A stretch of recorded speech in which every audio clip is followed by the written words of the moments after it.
call the December 4th meeting of the Oak Ridge Town Council to order. First item is the invocation. We have the pleasure of Randy Collins leading us in the invocation. Please stand as you're able.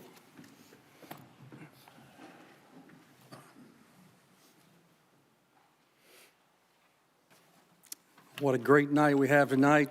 And if you will, bow your head for the invocation. Heavenly Father, we come before you tonight grateful for the gift of this town we call home. Thank you for Oak Ridge, for its families, its schools, its churches and parks, and for all who make this community special. We thank you for those who step forward to serve. Tonight we lift up our newly elected council member, Lindsay Clark, and our returning council member, Ann Snyder. We ask that you bless them with wisdom, patience, and courage as we begin and continue their service. We also pray for every member of this town council, for our mayor, our staff, and all who support the work they do. Fill this room with spirit of unity, respect, and shared purposes. Help these leaders to listen well, to work together, and to make decisions that honor you and bless the people of Oak Ridge. We ask that you watch over our community, our families, our future. May Oak Ridge be known as the place of kindness, wisdom, and hope. In your holy name, and together we say, amen. Pledge allegiance.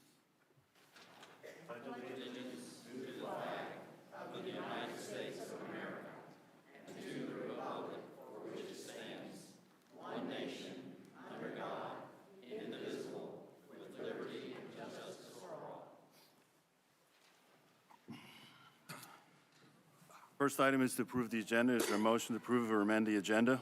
I move that we approve the agenda with the elimination of item 6, the annual financial report, since it's not ready tonight. Is there a second? Any discussion? All those in favor say aye. Aye. Those opposed? Ayes have it. Next is the approval of the minutes of November 6th, regular and closed, and also November 24th, regular, special call and closed session. Is there a motion? So moved. Is there a second? Second.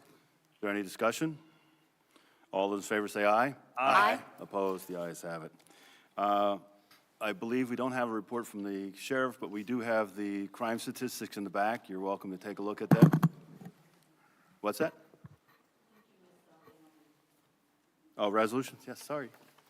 As always, someone has to keep me straight. Resolution, proclamation, announcements.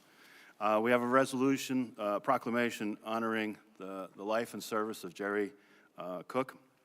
Proclamation. Whereas Jerry M. Cook was born October 10th, 1935, and whereas in 1974, Mr. Cook purchased 130 acres of farmland in Oak Ridge, which included 3 corners of the intersection of NC 150 and 68, and whereas after building a home and settling his family here, and believing residents deserved an opportunity to make their own decisions, he participated in the town of Oak Ridge's incorporation efforts, which were approved in 1998.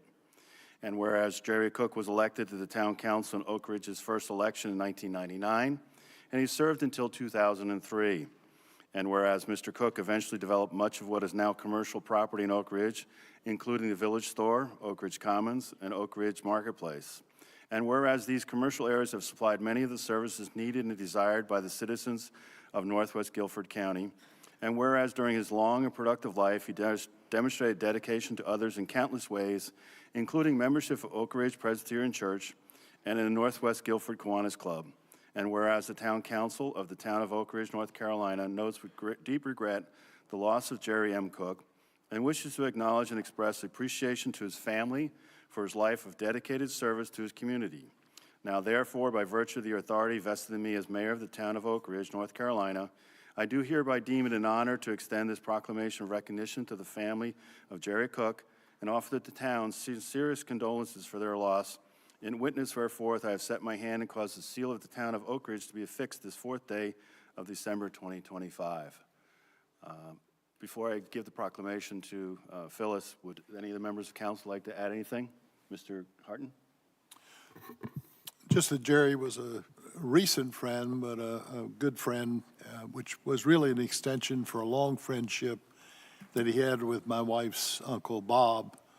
Uncle Bob was one of the old Oak Ridge people who was probably one of the first that realized that Jerry had a vision for this town that was quite different at the time.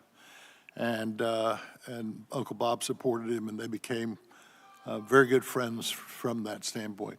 Also, Jerry was probably the first person to speak to me years ago about joining council and reciprocating.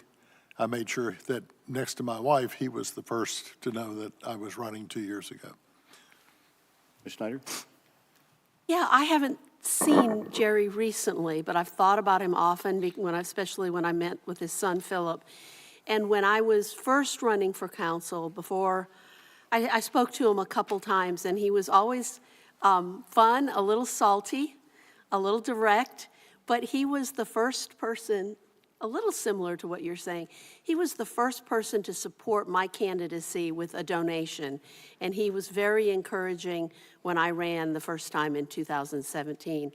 And I will always remember him as being so deeply connected with this community. And I remember talking to him when we organized the celebration for the 20th anniversary. And it's remarkable to talk to someone who has had such an impact on our community, and I will never forget him.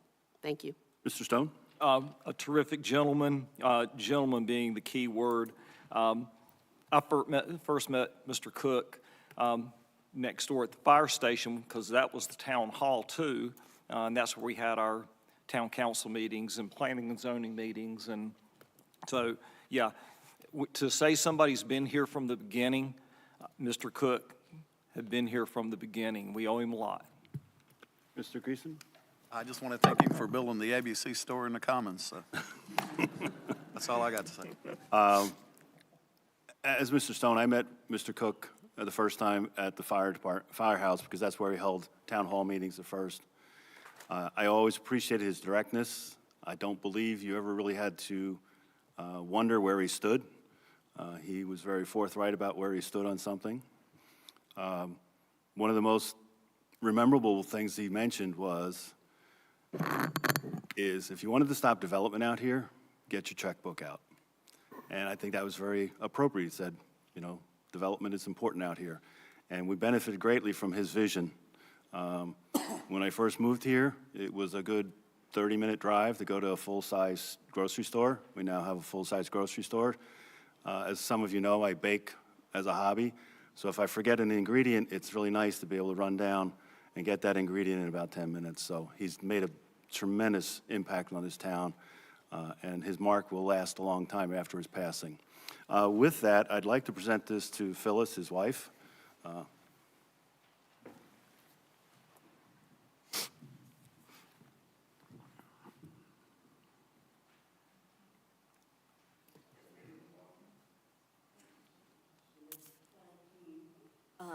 Philip and Dee and I really appreciate this, and we thank you. And we appreciate you.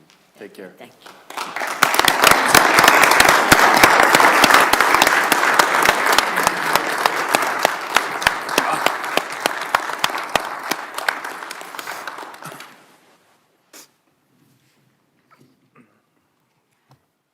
Am I correct, Town Clerk, to move on to the Sheriff's report? Thank you.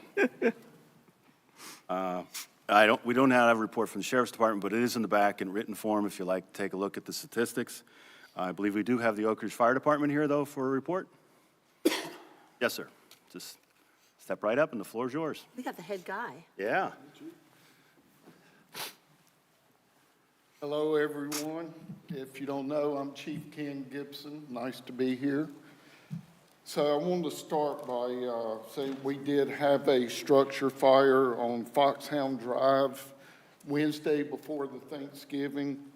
The family will be out of their home for some time, but the home can be repaired.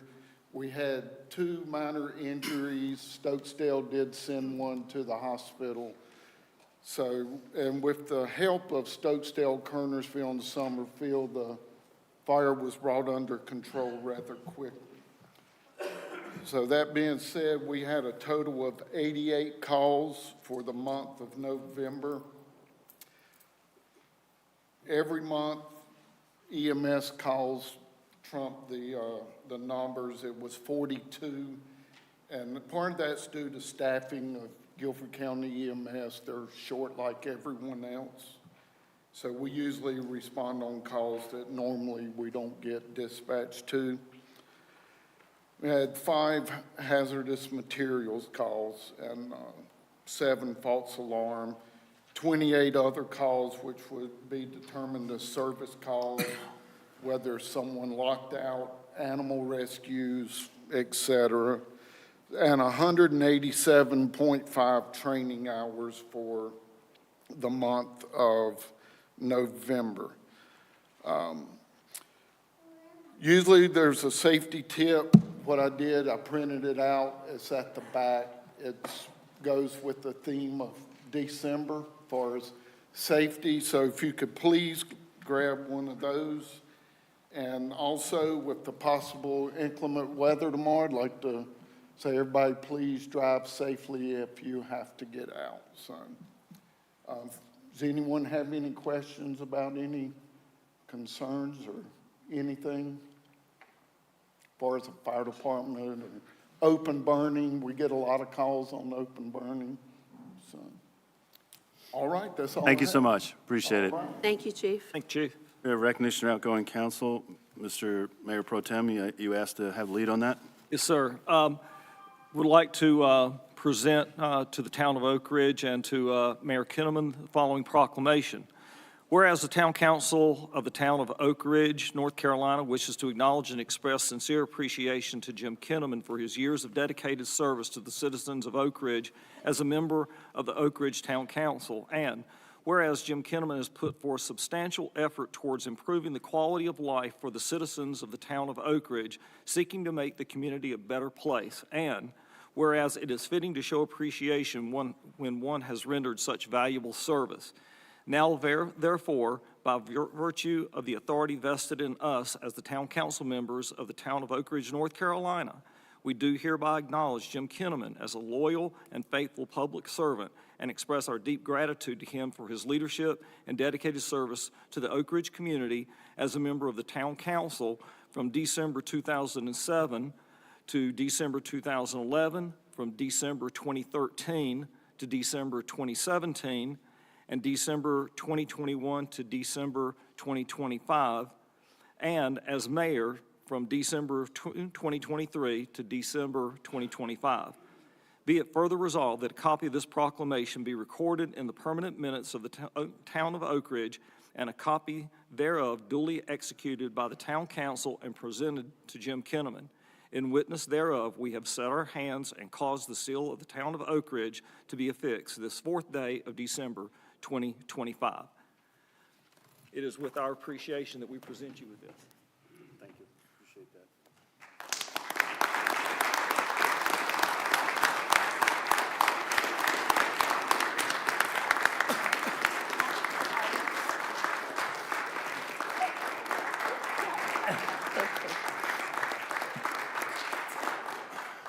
Mr. Mayor, I believe that at this point it is fitting that the town council be allowed an opportunity to make comments. Mr. Harton. Just briefly, I've been working with Jim for the past 2 years. I think initially we didn't necessarily see eye to eye on things, but over that time, he and I learned to work together on several big projects that impacted the town in a positive way. So, Jim, I appreciate that work that we did together and your guidance along the way. Thanks. Ms. Snyder. Yes, thank you, Jim, and I'm sorry I came between the handshake and almost knocked you both down. I'm very grateful to have worked with you, and when I think about some of the things that you've made a big difference on in this community, I really think about trails and sidewalks, connectivity, and safety. I think you've made a huge impact, and I want to thank you especially for that. Thank you. It's been a privilege and an honor. Thank you. Mr. Greason. Well, it was a nice 2 years. I'm sorry it's over with. It was fun. I enjoyed getting to know you very well, having a few glasses of wine together. And Hope to see you around. Thank you. In agreement and in disagreement, Jim was always focused on what he believed to be right for the town of Oak Ridge. Whether, again, in disagreement or in agreement, it's hard to argue with somebody that is focused singularly on the town. And your service is much appreciated. Thank you. Mr. Mayor, would you like to say a few words? Yes, thank you. Just take a few minutes. Thank you, my fellow council members. I appreciate the opportunity for these final remarks. It has been a profound honor and a true privilege to serve this town alongside each of you. And to the citizens of Oak Ridge, thank you for placing your trust in me. As I conclude my time on this council, I wanted to share a few reflections. If you will permit me to brag just a little bit, I'd like to reflect on what we've accomplished during my term and even before. During my time on council, we stopped big box stores, added sensible restrictions on cell towers, added Wi-Fi to the park, live streamed council meetings, delivered a solid start to our water system, added 2 parks, built an amazing network of trails, and achieved a Tree City designation. I am particularly proud of our work on walkability, as Ms. Schneider pointed out. I remember when we first started adding sidewalks, some humorously called them the Kinnaman sidewalks because, frankly, they didn't really connect to much. They were a start, but they didn't go anywhere. But look at them today. They are used frequently. In some sense, they are one of our most successful additions to our town. It's an interesting journey. Oak Ridge was very walkable before all the growth. My neighbor talks about being able to ride her horse for miles, and children rode their bicycles everywhere. That connectivity is what made Oak Ridge a tight community, which led to our incorporation. As our town grew and changed, we inadvertently became less walkable. But together, we've been working hard to change that back. We have added sidewalks and trails, and I'm so excited that some of these new trails are just beyond the sidewalks, creating a true network.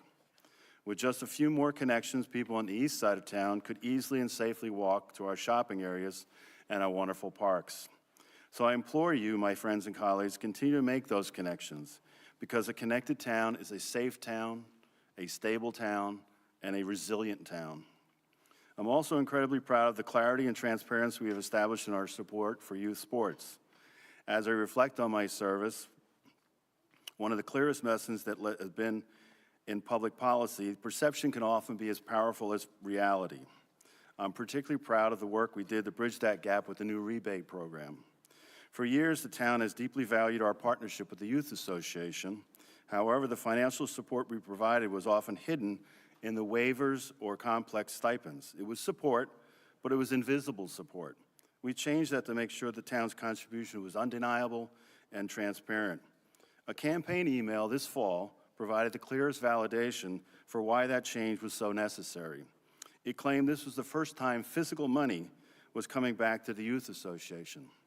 While that statement was technically mistaken, valuable support has always flowed from the town to the association.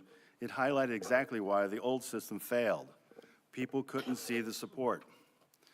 The new rebate program simplifies everything and makes the town commitment concrete. Here is the reality of what we built. The value of our high-quality fields is established by the initial payment of fields. The town then immediately returns support in the form of a rebate, which is $70 per Oak Ridge resident per sport. And crucially, because this is now designated as real physical money, the Youth Association has the full freedom to do anything they wish with these funds.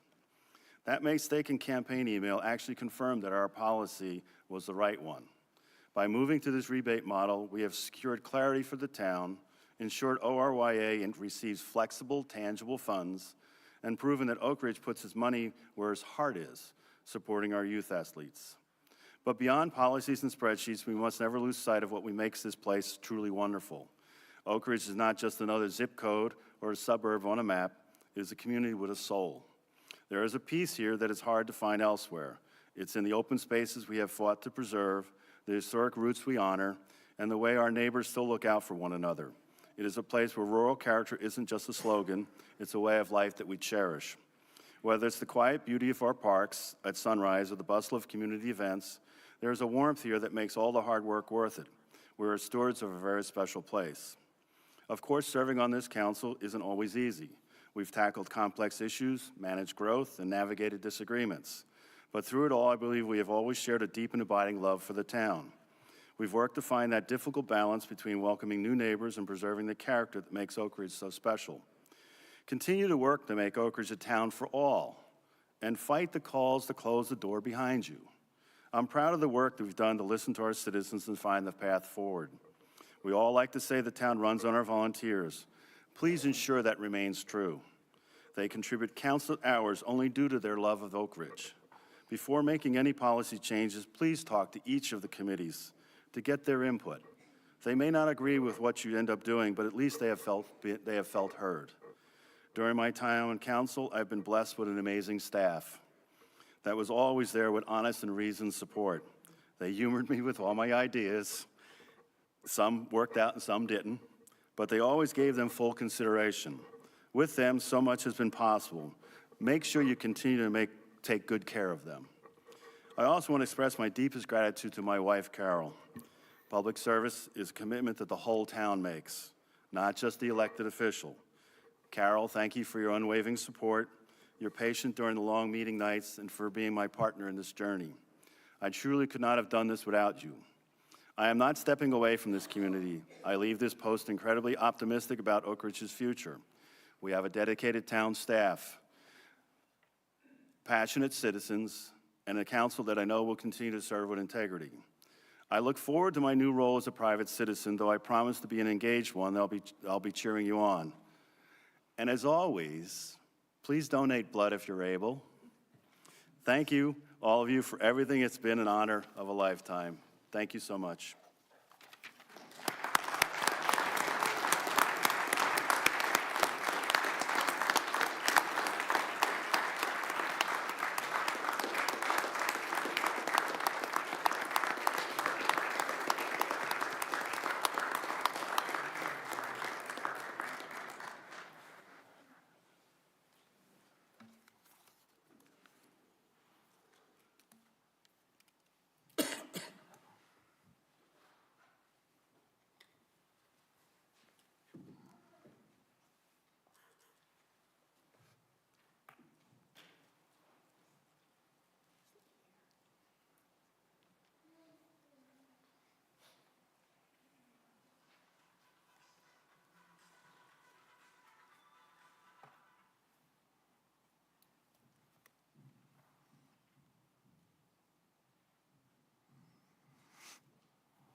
Okay, my name's Stuart Albright. I'm the Guilford County Superior Court Judge, and it's a pleasure to be with you here again in Oak Ridge. I've come from time to time. It's a good thing, always a good thing for the judge to come see you than for you to come see the judge. So it's always a pleasure to be out in Oak Ridge. And I started off doing this back in the fire department, so it is a much nicer town hall. So in any event, if you'll please raise your right hand and answer my questions.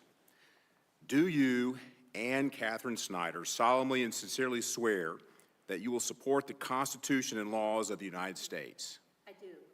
And do you and Catherine Snyder solemnly and sincerely swear that you will be faithful and bear true allegiance to the state of North Carolina and to the constitutional powers and authorities which are or may be established for the government thereof? I do. And do you solemnly and sincerely swear that you will endeavor to support, maintain, and defend the Constitution and laws of said state, not inconsistent with the Constitution of the United States, to the best of your knowledge and ability? I do. And do you and Catherine Snyder solemnly and sincerely swear that you will faithfully discharge the duties of your office as town council member for the town of Oak Ridge, so help you God? I do. Congratulations. Thank you. Come on, we'll make it.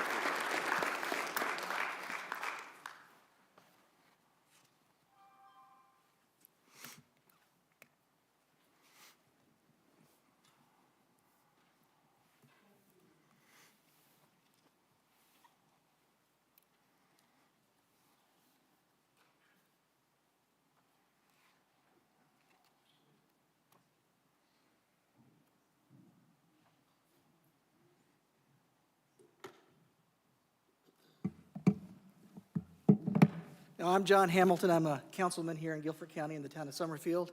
It's a great honor today to be able to administer to you the oath of office. And if you're ready, I'll have you go ahead and raise your right hand to take your oath. All right. Lindsay Clark, do you solemnly swear that you will support the Constitution and laws of the United States? I do. That you will be faithful and bear true allegiance to the state of North Carolina? I do. And to the constitutional powers and authorities which are or may be established for the government thereof? I do. And that you will endeavor to support, maintain, and defend the Constitution and laws of said state, not inconsistent with the Constitution of the United States, to the best of your knowledge and ability, and that you will faithfully discharge the duties of your office as town council member for the town of Oak Ridge, so help you God. I do. All right, well, congratulations. You are now officially official Lindsay Clark, the Oak Ridge Town Council.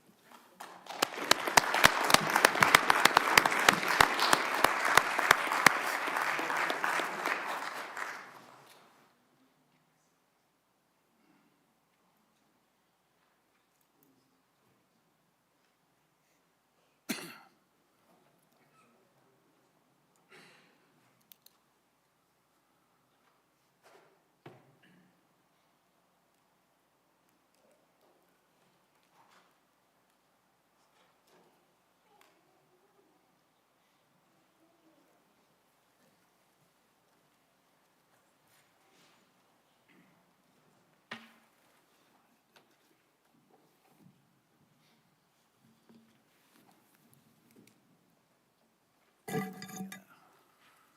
time I move my finger.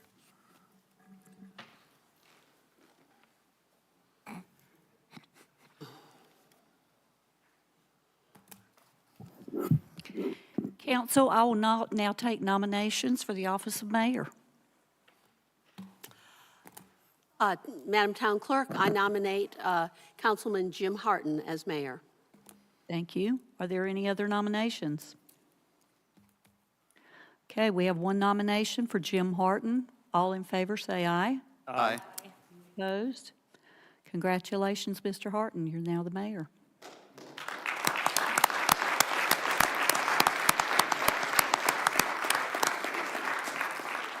Before you switch seats, I'll take nominations for Mayor Pro Tem. I make a motion that Mike Greason be Mayor Pro Tem. Thank you. Are there any other nominations? Okay, we have one nomination for Mike Greason, Mayor Pro Tem. All in favor, please say aye. Aye. Any opposed? Congratulations, Mr. Greason.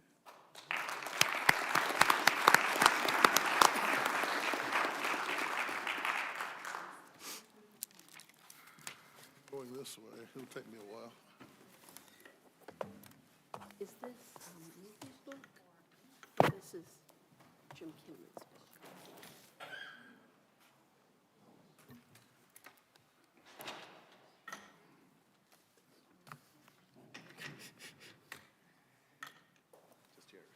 Oh, hi.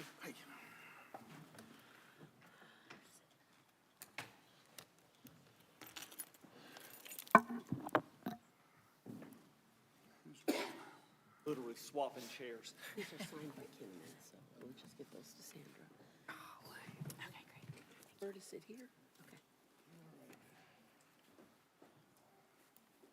A lot of stuff to shift around. Oh, this one's mine. That must be Jim's. We got to get settled in here. Not to do.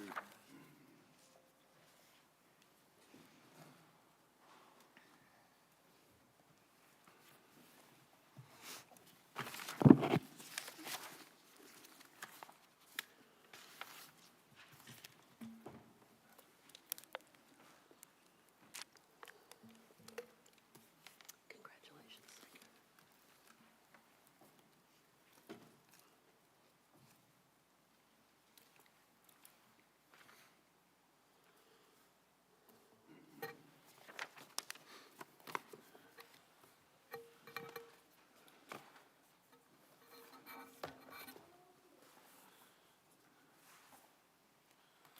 All righty.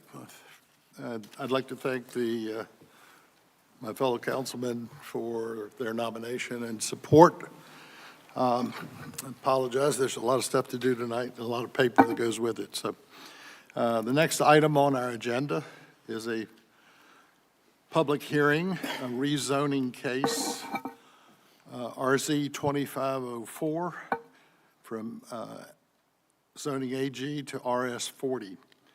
The property is located at 7856 Alcorn Road, on the north side of Alcorn Road, approximately 1/4 mile east of the intersection of Alcorn and North Carolina Highway 68 North, being in Oak Ridge Township.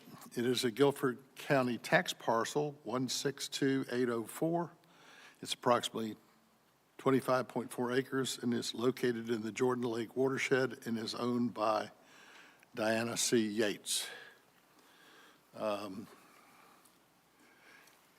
Sean, are you going to introduce this public hearing rezoning case? You got a good start on the first part of it. I hate to start a brand new council off with a rezoning and a special use permit, but that's just the way the cards fell this time. But we do have a rezoning case, RZ 25-04. It is on Alcorn Road, as Mayor Harton said. The zoning districts surrounding this property are: to the north is zoned AG, and just to the northeast, there's property zoned RS 40 residential.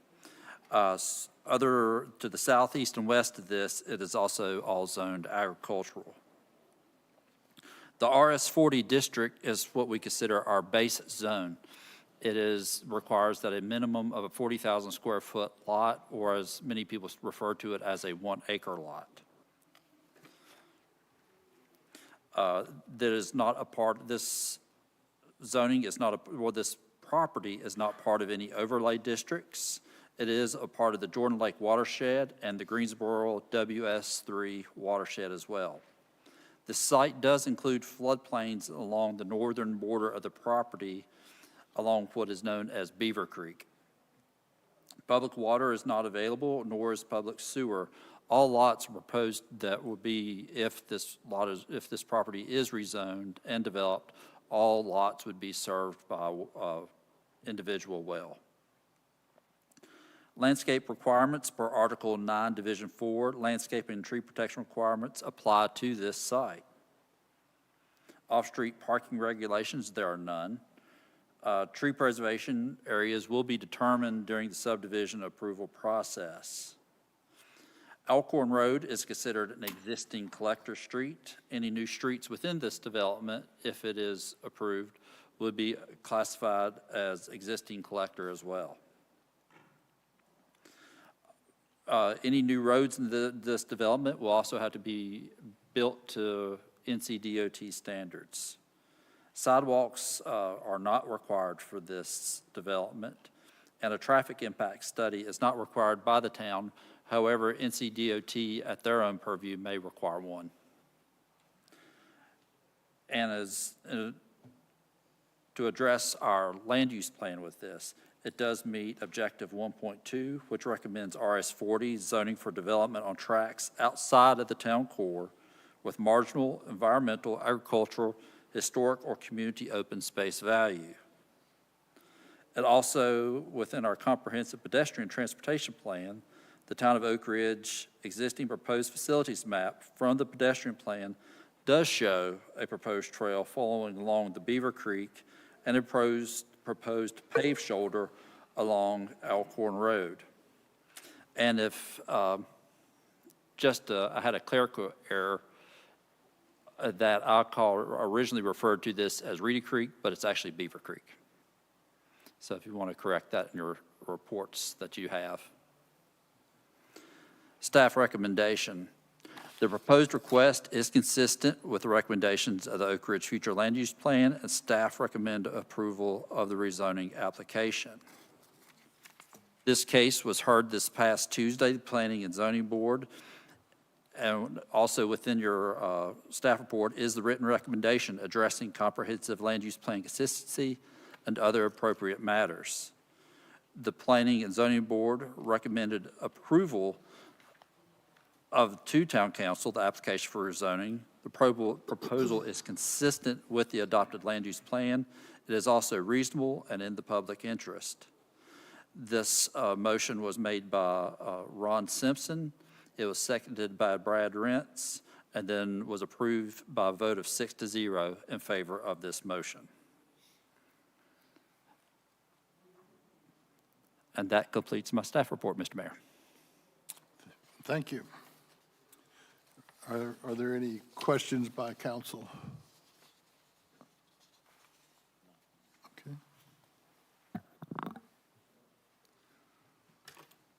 Can you tell me again where the creek is on which side of the parcel? It's to the very north.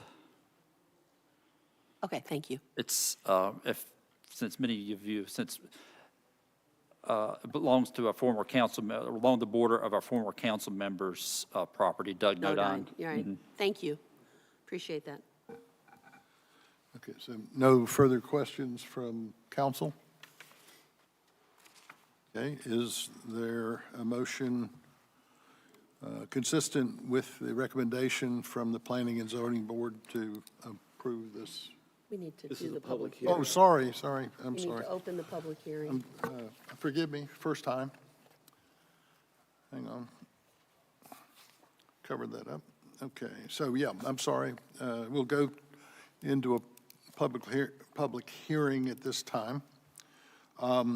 We'll allow 20 minutes for those that are pro for this zoning case to be approved, and followed that by 20 minutes for anybody that's wants to rebut.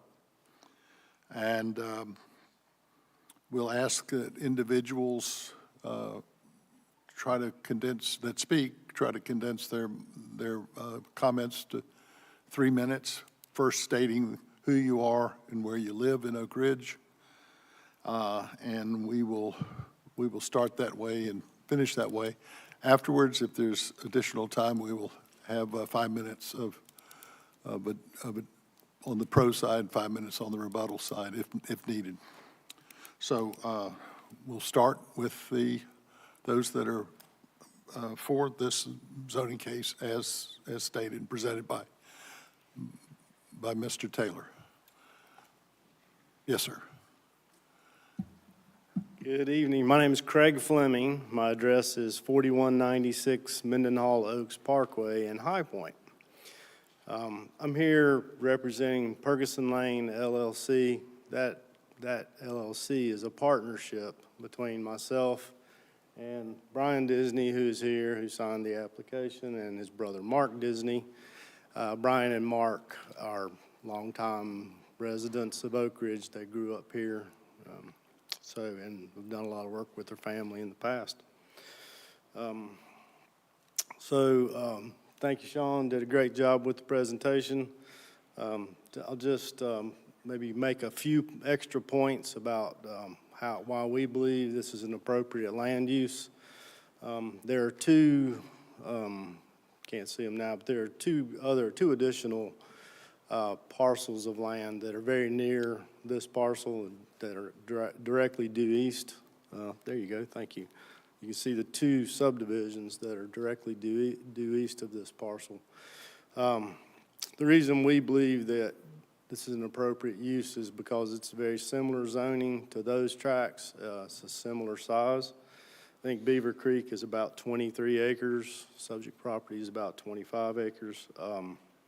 In the Beaver Creek community, it's zoned RS40, and the density in that neighborhood is about 1.4 acres per lot. So relatively large lots, consistent with an RS40 zoning. The Crutchfield property is just a little southeast of there. That Crutchfield farm is about 38 acres. It's also an RS40 zone property. The density there is about 1.2 acres per lot. So again, seems to be consistent zoning. I think Sean mentioned that Beaver Creek does run along the north property line here. Beaver Creek will have a stream buffer on it. It's also has a 100-year floodplain that's adjacent to it, so we would be conscious in developing the property to avoid those. We have had a private soil scientist do a wetland evaluation on the remainder of the property, and there are no other jurisdictional wetlands on the property outside the floodplain. We've also talked to NCDOT. Preliminarily, they have indicated that they would not require a traffic impact study. The town doesn't require one.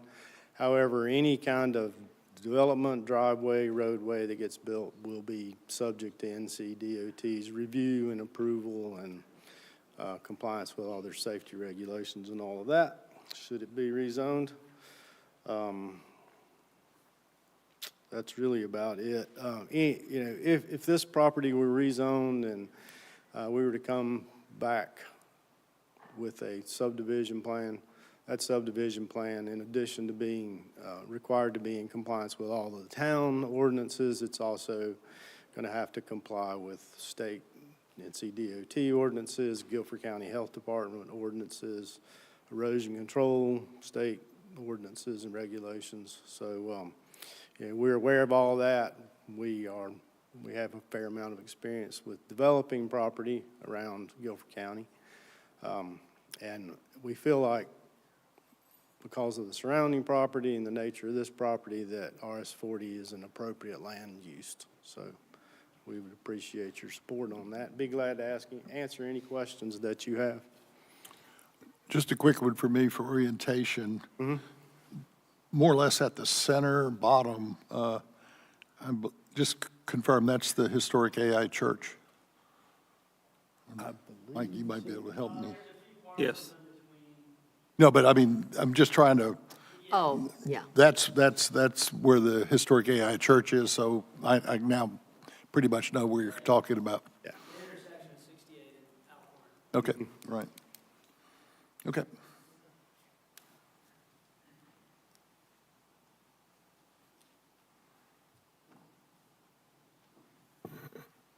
Is there anyone else who wishes to speak? Does anyone else wish to speak in support of this project?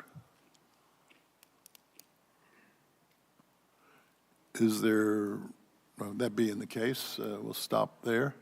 Is there anyone that wants to speak against this rezoning case? Oh, yes, yes, ma'am.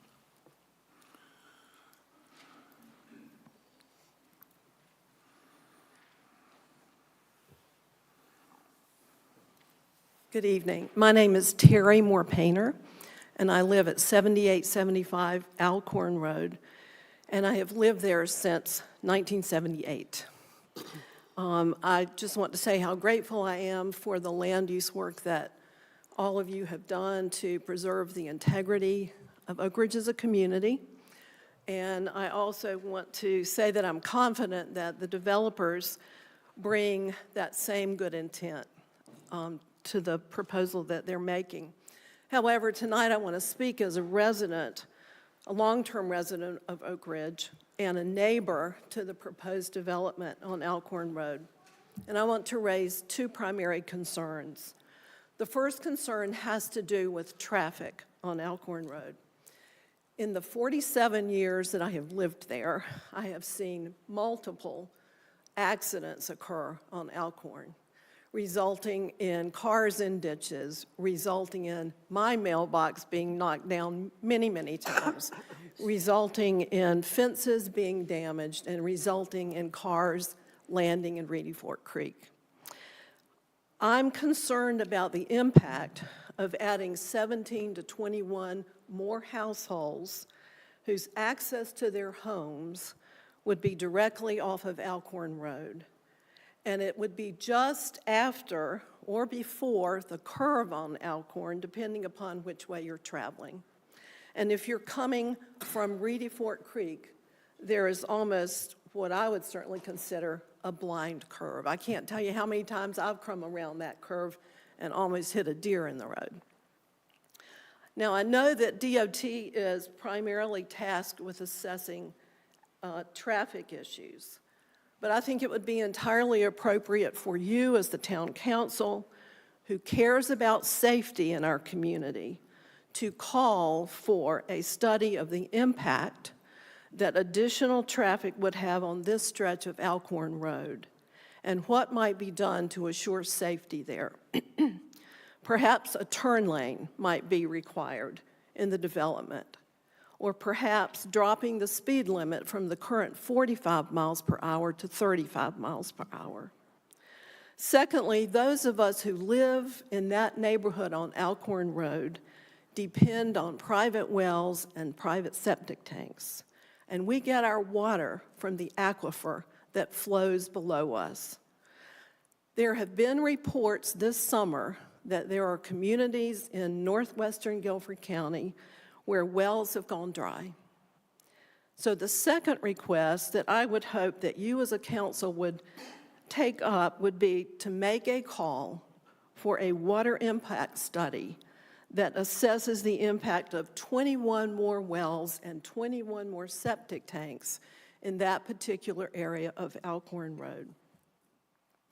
Perhaps these concerns will be addressed eventually with a submission of a site plan for the proposed development. Or perhaps, and this is for you to consider and you to decide as a council, these concerns warrant a delay on the zoning request so that some of the questions can be answered in advance. Thank you.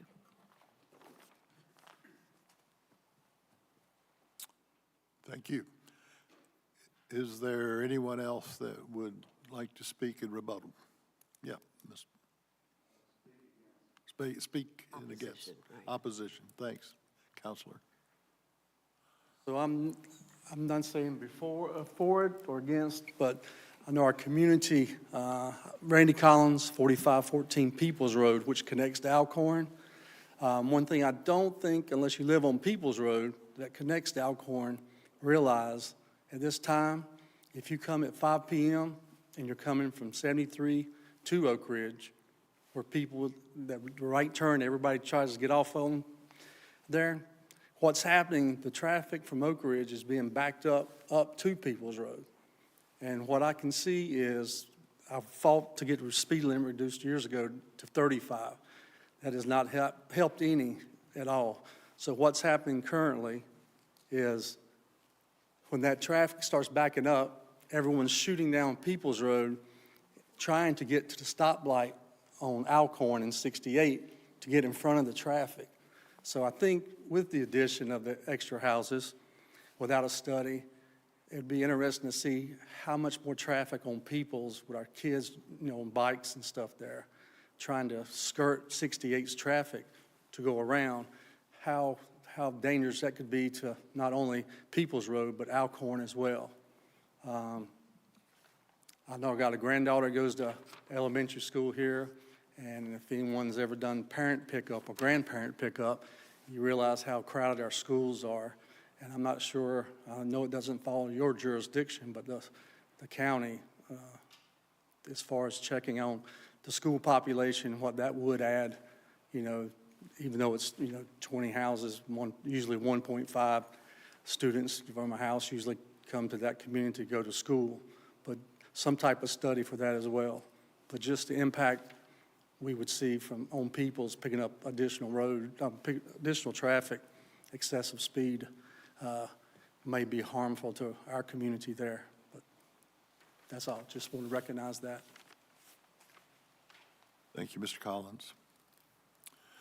Is there anybody else that would like to, way in the back?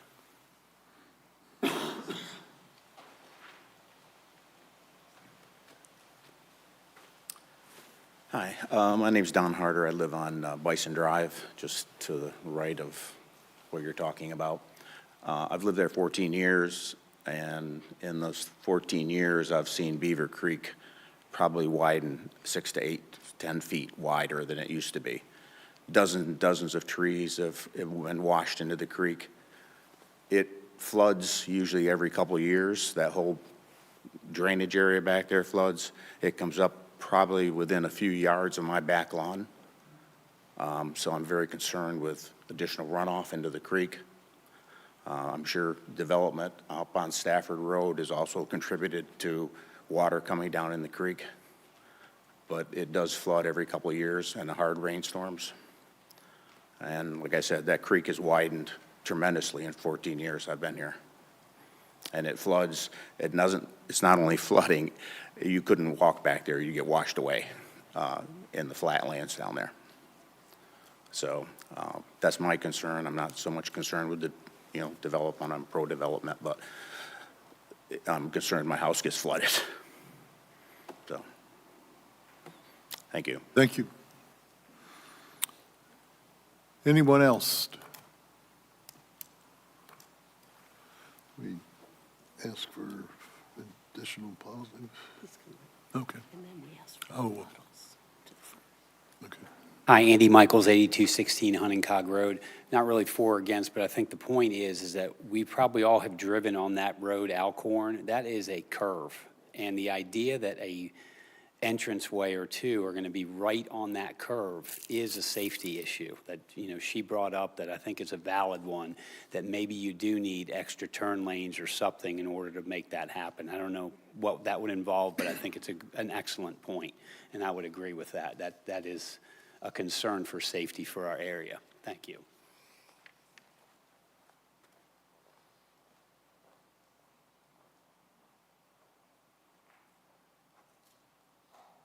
Would anyone like to speak in rebuttal to those comments? Name and address again, or we good? It would be helpful. Okay. Craig Fleming, 4196 Mendenhall Oaks Parkway in High Point. Primary concern is traffic. We do share that concern with everyone here. We do not want to do anything that would create an unsafe situation. We do recognize there probably already is some issues with sight distance there. There's a process. We've had a conversation with DOT about it, and we've talked about certain criteria that would need to be met, certain locations. If we were to put a road in that tied into DOT, we have to get a driveway permit from DOT in order to do this. So there's certain regulations, there's putting it in the right spot, and it may justify a turn lane. We just don't know yet. But we share the concerns. DOT is very specific about their criteria, so we're going to let them lead the charge as to how that happens. We'd love to see the speed limit reduced. That would be great, I think, for everybody. I'm not sure how that process works, though. I'm not sure how to get DOT to do that. What we've seen in the past is it just takes a whole lot of accidents to get them to change something. So, but, that's the traffic issue. Concerns about runoff. Runoff pros and cons when you're weighing an agricultural use versus a residential use. Some agricultural uses have high intensity, chemical spread, things like that. Some residential uses have lots of fertilizers involved. So maybe there's trade-offs. I'm not sure one is particularly worse than the other, but we're kind of talking about a land use issue here.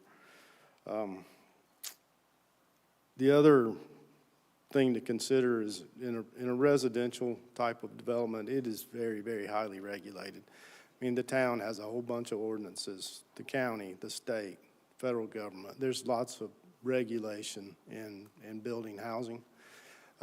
There's really not nearly as much regulation in the farming business.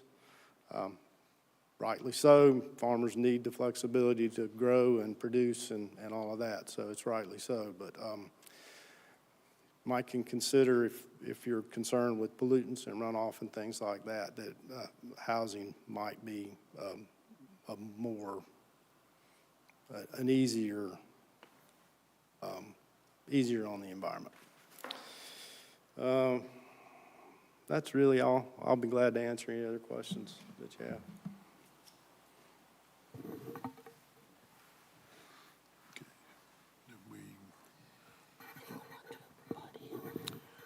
Would anyone else, oh, in the back, sir? You want to come forward again?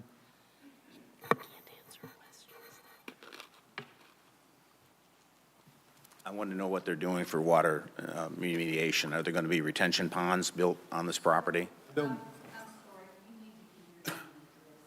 Oh. Okay. Don Harder. Go ahead. I just want to know if there's going to be retention ponds or any type of remediation for water runoff. I think in this time, we can't answer those kinds of questions.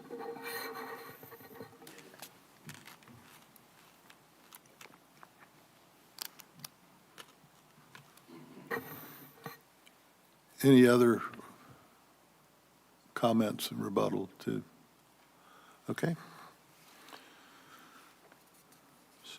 So we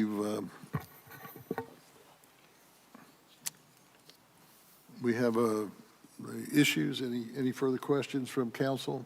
We need to close the public hearing. Okay. Okay. I'm getting some coaching from the more experienced lady to my right. We need to have a motion to close the public hearing. Oh, okay. She said I can just close it. Okay, now, do we have any further questions? No questions. I'll ask Sean the question about water retention ponds in case you know or the applicant can answer. Usually for this type of development, per our stormwater ordinances, that type of device is not put in as part of the finished part of the development. Usually those devices are temporary stormwater devices are put in when development is occurring. And those are all have to be designed and approved and reviewed by stormwater engineers that design it, and then also our own contracted stormwater engineers that are going to review and approve those programs. And with this being part, there's additional standards since this is a part of the Jordan Lake watershed and the Guilford County Greensboro GSW3 watersheds. Additional standards also apply to this that are more restrictive. Thank you. Any other questions, Mr. Stone? Yeah, so, Mr. Fleming, you made the statement that you'll have to apply for and receive a driveway permit. You meant street connection, right? This isn't going to be a private driveway. DOT refers to a street connection as a driveway. A driveway is just a connection to a public road, whether it's a street or an individual driveway. But this will be a public road. Yes, any road that would be constructed there is public. Thank you. Sean, I've received multiple calls about this, and I'll give my summary later. But when we approved the development of the Beaver Creek subdivision, and specifically Bison Lane, one of the issues was that on Beaver Creek, there is a buffalo pit. Is there any consideration or comments about that? A couple. If Mike will bring back the map, I can show you where that actually is, the parcel that it is in.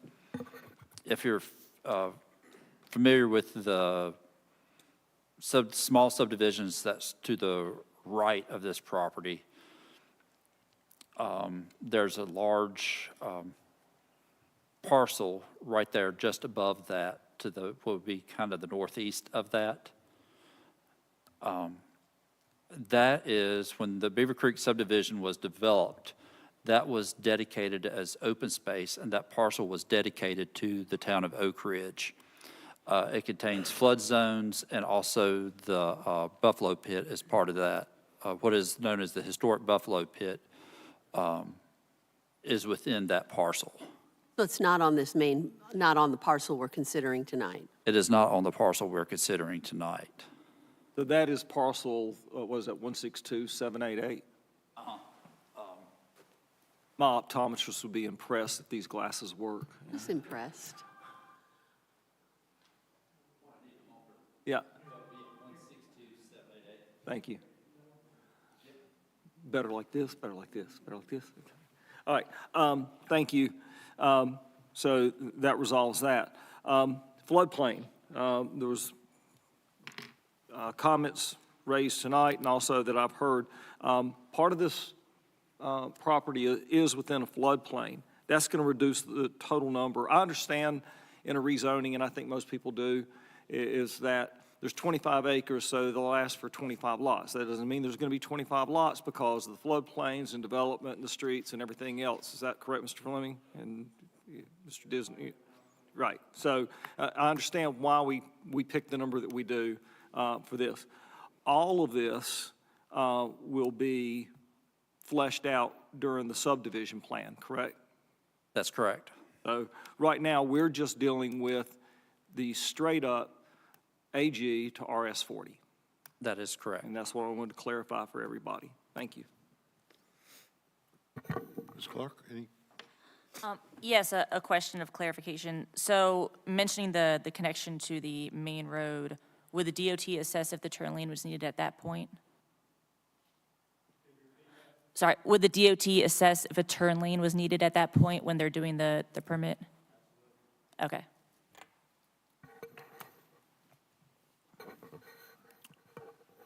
Any other questions? I have no further questions. So we can invite a motion now. At this point, I invite a motion to either approve or deny this rezoning case, RZ 2504, from AG to RS40. Do I have a motion?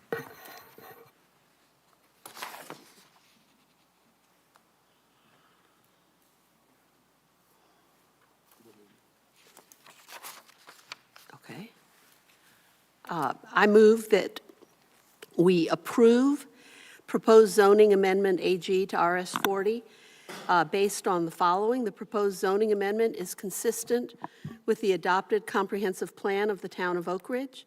The planning board has presented council with its written statement that the proposed amendment is consistent with the comprehensive plan, and the council concurs and adopts the planning board's finding of consistency by reference.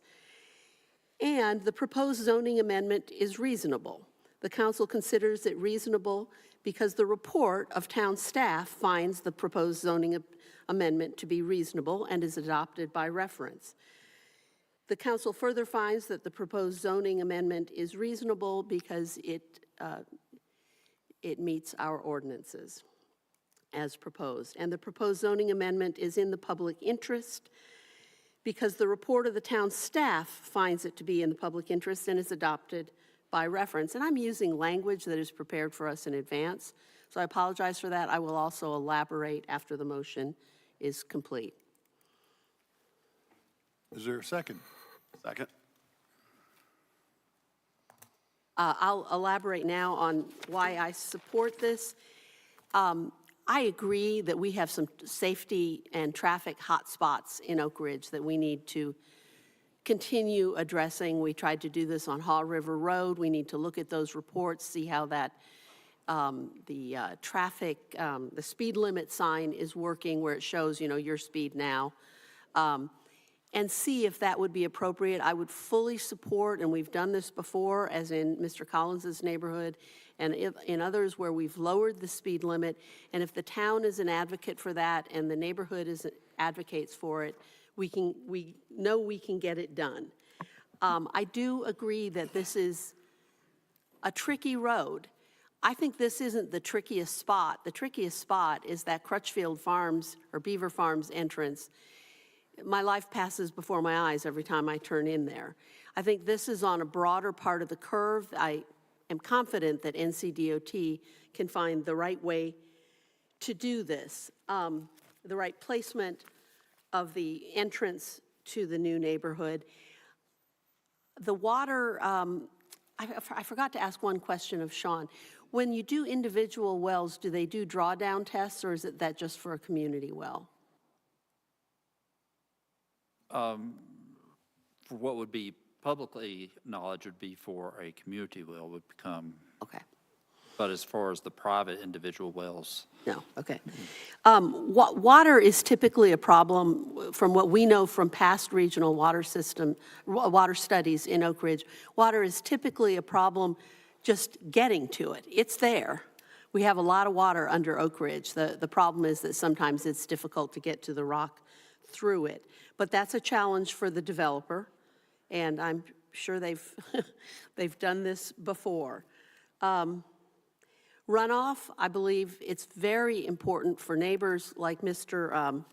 Harder, is that right? To watch out for runoff problems during construction, because that's when sometimes problems happen. And when you see problems, you can call Sean here and at Town Hall, or you can call the builder and developer. But that's something important to watch, and this is a very wet area, so I would hope that would be under tight control given all of the stormwater regulations that we have. Thank you.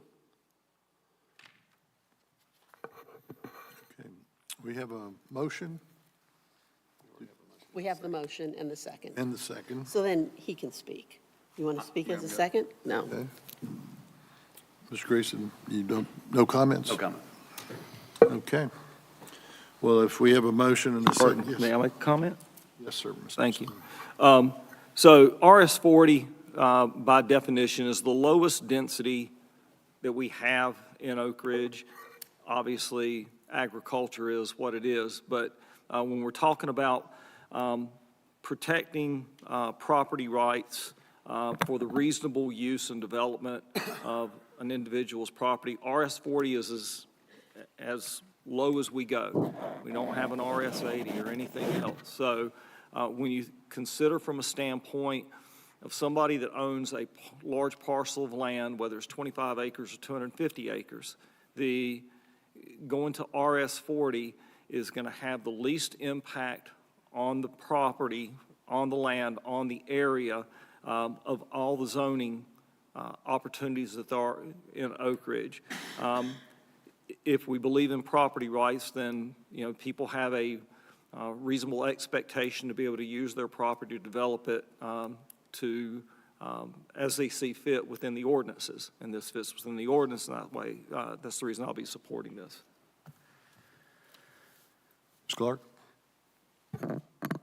Yes, I just wanted to add that, as has been stated earlier, it seems like a lot of the concerns will be addressed by the DOT permit as well as the subdivision approval process.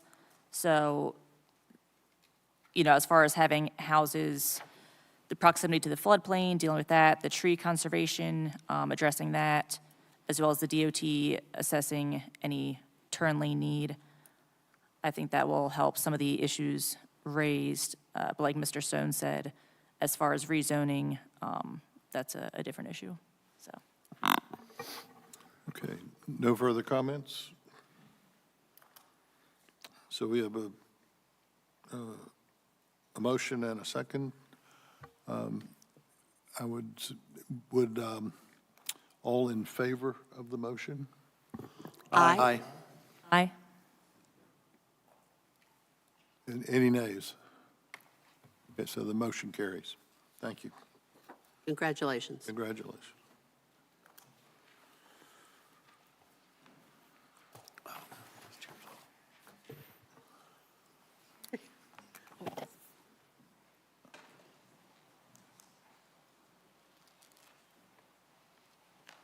Okay, the next item on our agenda is an evidentiary hearing. Before we get to that, and I have a little bit of extra help here because this is a more complicated issue.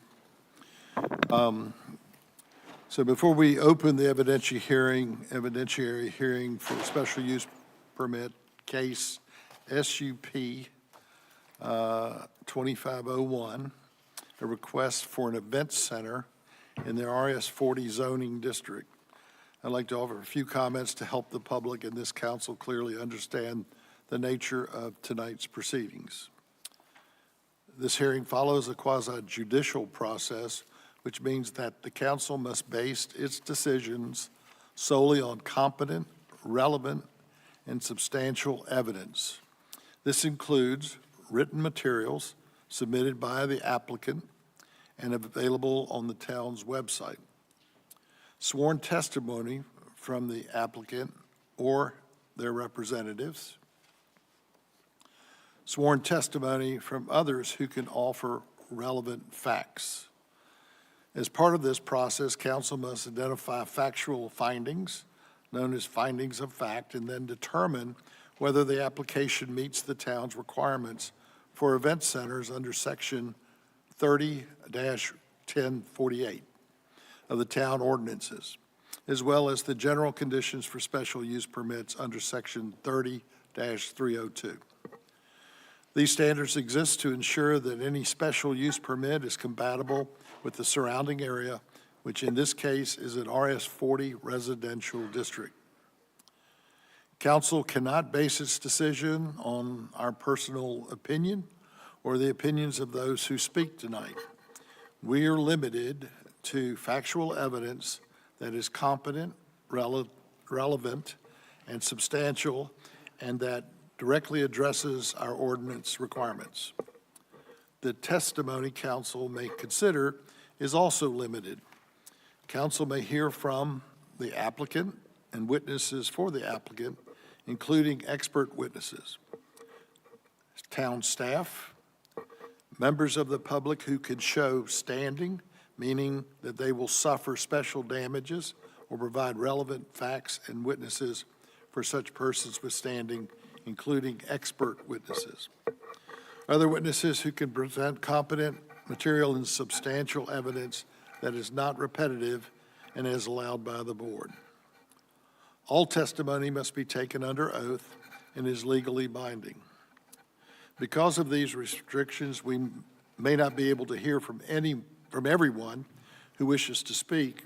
Even so, the process is impartial and fully open to the public. If you do speak, whether in support or in opposition, please focus solely on facts and ordinance standards, not personal preferences. Council may only consider evidence tied directly to the relevant sections of our ordinances. After testimony concludes, council will have an opportunity to ask questions and deliberate. At the conclusion of deliberation, council may approve with conditions, deny, or continue the hearing to a date certain. Disclosures. Before beginning consideration of special use permit 25-01, I need to ask council a few required disclosure questions. Number one would be for conflict of interest. Because the parties in this case are entitled to an impartial hearing, a council member may not participate if they have a fixed opinion on the outcome, have a financial interest in the outcome, have a close family, business, or other relation with the applicant or an affected person. Does any council member have a conflict or believe they should recuse themselves? Ms. Clark? No. Mr. Stone? No. Mr. Greason? No. Ms. Schneider? No. And I don't either. Okay. The second is ex parte communication. Please disclose any ex parte communication regarding this case, meaning any communication outside this hearing, including site visits, conversations with the applicant, staff, or members of the public. Do any council members have ex parte communications to disclose? Mr. Greason? No. Ms. Snyder? I've had extensive conversations about the process with staff, and when asked by members of the public, I have focused only on what the process is and said I can't comment on the case. Likewise for me, Ms. Clark? Yes, I spoke to Mr. Taylor about the existence of certain ordinances, not the, details or how they pertain to the case. Mr. Stone? Visited the property and have had conversations with staff. Based on these disclosures, does any member of council wish to object to another council member's participation? No. Mr. Stone? I do not either.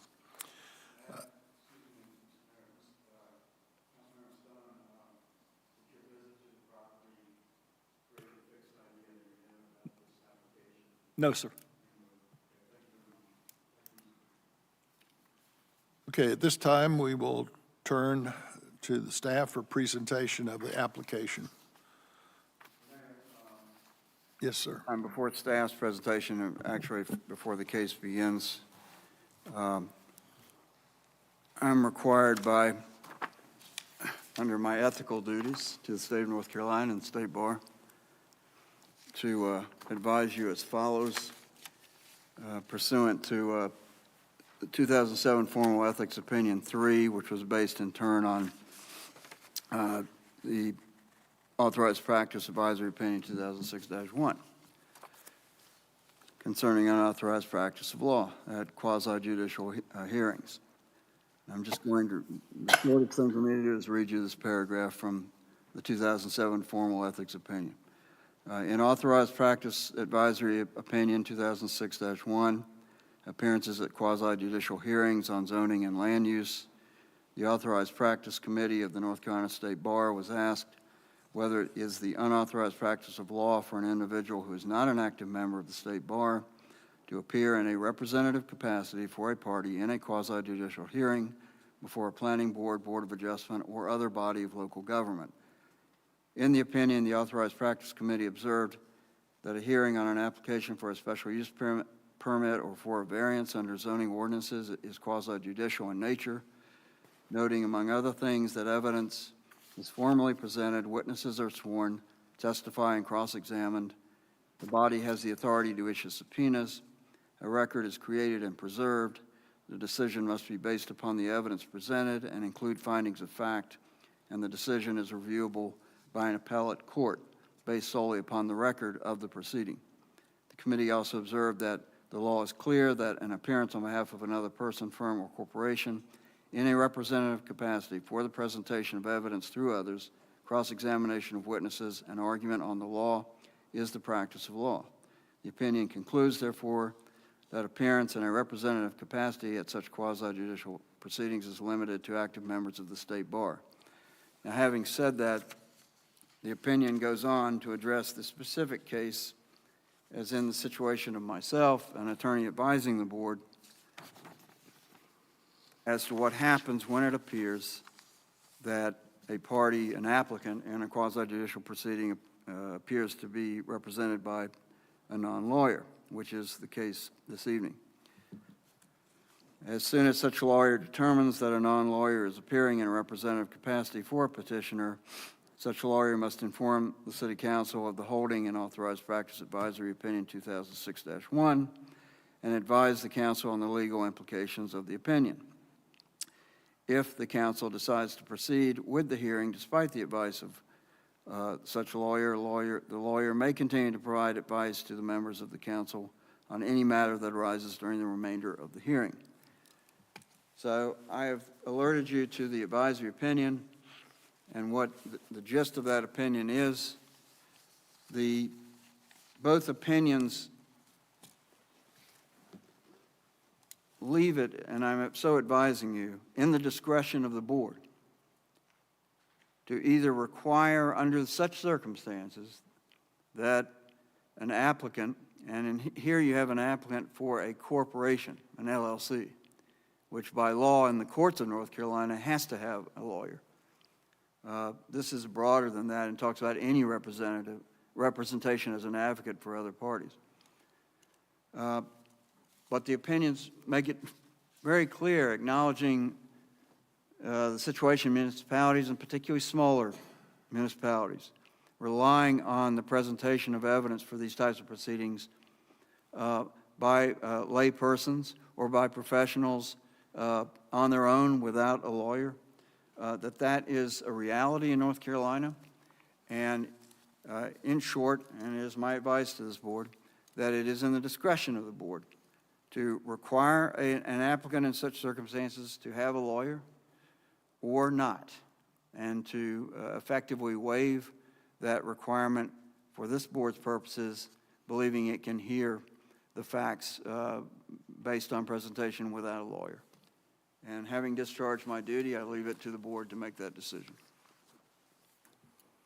Okay, thank you.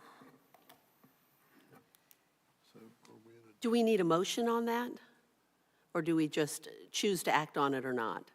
I'm an attorney. I would prefer that being on the record. I would like to make a motion that, based on the fact that there is not a perceived risk, as I understand it, to the town, that it is the choice of the applicant not to have an attorney present, that I am okay with that. That isn't a good motion, but I'm fine with it. Is there a second?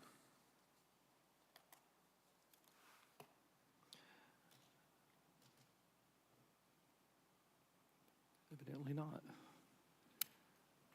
Could we possibly, I guess, alter the motion slightly, saying that we would allow them to proceed as long as the representative doesn't argue the rule of law or, act as a lawyer, but simply is the one to present the statement of facts as the consultant for the applicant? Because I think that the job of the applicant and the applicant's representative is to advocate for themselves. I don't think I could change that motion. And I would also remind the mayor that he also can second a motion. Anyone can, at this dais can second a motion. But it seems important to me that I don't see, well, I guess I'll ask you this question. Is there a risk to the town that you perceive? You're asking me? Ms. Clark, Councilwoman Clark. I don't know necessarily based on risk, more so just based on, as Mr. Thomas described, the legal standards. I think just having that clarification in there that while we are allowing them to proceed to represent the applicant, or, the applicant to represent themselves as well, that we're making the distinction that that is not them acting as a lawyer, in a sense, but more so stating the facts of the case in support of the applicant's application. I'm not sure I followed that, but I would also point out that this is not, although it's called quasi-judicial, the word quasi is very important. It is not fully judicial. So I think the idea that we have to have lawyers everywhere is problematic for me. I think that I worked as chair, I served as chair on the Historic Preservation Commission for 7 or 8 years, and that's all quasi-judicial procedures. And typically, the applicants did not have a lawyer, and they were advocating for legal ability to get a certificate of appropriateness under a quasi-judicial process. And Mr. Greco has been involved in many of those, and I think is very capable of navigating that. Were they a corporate entity as well? Some of them were, yes. I have a question. If the applicant were here with a lawyer, and would not most of the questions be relevant to the issues surrounding the site? And would he not just refer them to Mr. Greco?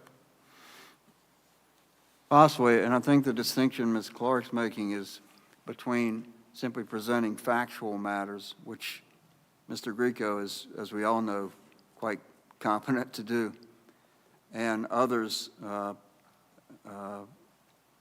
believe at least one member of the LLC might be here as well, but to present facts versus cross-examining witnesses, arguing legal points.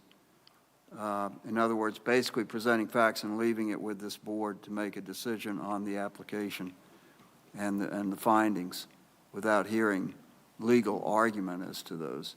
I mean, I think that's a valid distinction. It's, listening to this, my opinion is this is our first foray into a special use permit. We don't do quasi-judicial processes that often. This one has a lot of arms and legs on it. I don't have any question that Mr. Grieco can answer questions as he's in the business. But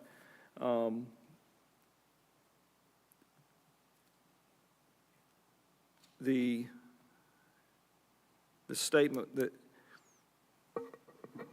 if an individual or corporate is permitted to simply introduce themselves to the governing body and to defer to any non-lawyer, I don't feel the love on that. I would much rather, and I would prefer that that we expect a high bar on our ordinances and the consideration of. I would feel much more comfortable if the applicant was here with their attorney. It's my opinion. I agree with it. I guess I point to what our attorney just said, that an attorney for the applicant would probably not have very deep knowledge of the proposed operations of the site or how the site is to be built out. And I would not see a lot of use in that for my purposes. What I want to hear about is the operations of the proposed facility and hear and ask questions about the site. And I believe that the representative of the LLC who's here and Mr. Grieco can answer those probably to all of our satisfaction. And if we set a precedent that everyone coming before this board for, this council for a special use permit has to have an attorney, that just kind of unnerves me. So I'm not in favor of that. Yeah, I guess to clarify, that's why I wanted to make the distinction that if the applicant is choosing to waive their right to a lawyer, I feel like we could make the distinction that they are therefore waiving their right to have their representative argue as a lawyer, like the examples that Mr. Thomas provided, but more so their representative would present the statements of facts and not necessarily cross-examine or the other roles. However, they might want to rebut, and that could be considered by some to be they've got to be able to respond to things they hear. So it worries me. I don't also want to be, Mr. Thomas, is there an easy way for this council or for you to make that distinction? I'm not sure I could make that distinction. Well, again, this involves a corporate applicant, first of all. So the law of North Carolina is a corporation cannot go into court to anybody except a licensed attorney. It's unable to do so. In quasi-judicial is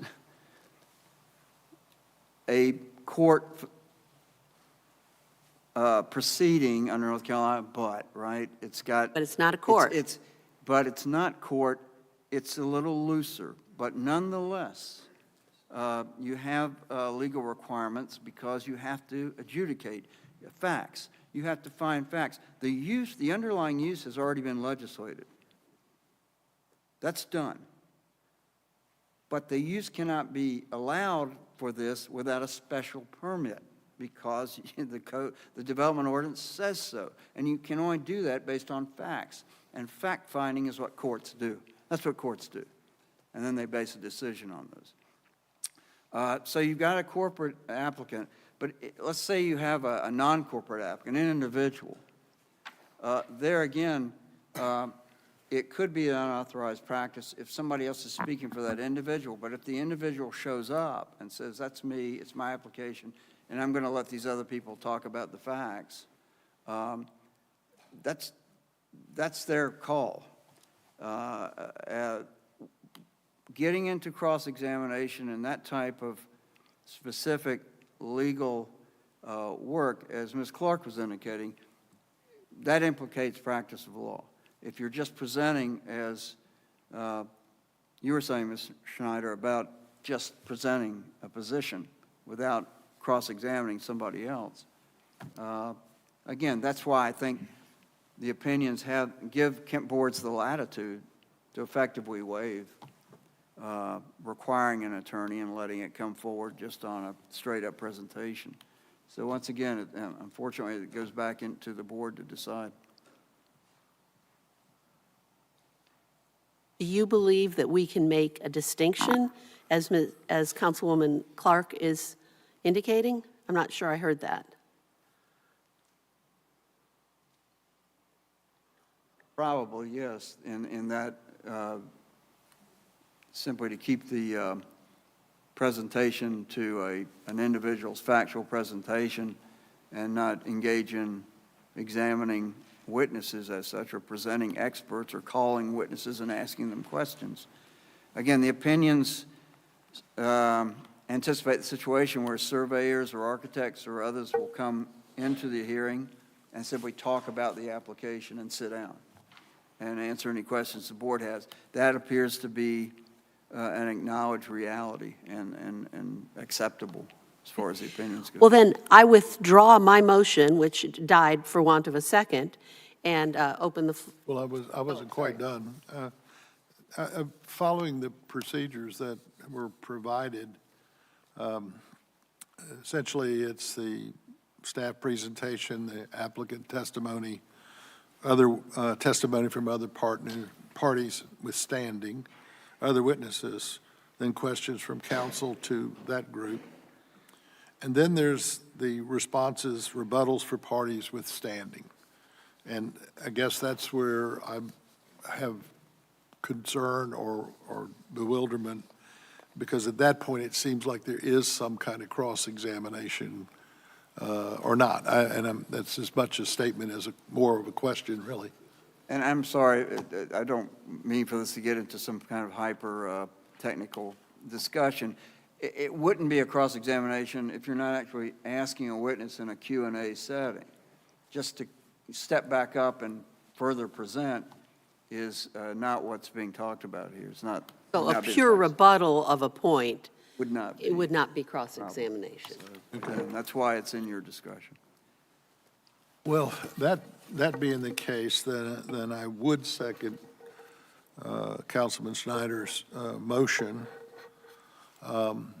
because I think the issues that are here for us is to find out specifically about this particular special use permit and to get the evidence, because we're in an evidentiary hearing. And I would, that situation, to at least be able to get that information before council, I would second the original proposal and appreciate the clarification from other councilmen that, and women that have occurred. So I would second Ms. Snyder's original proposal.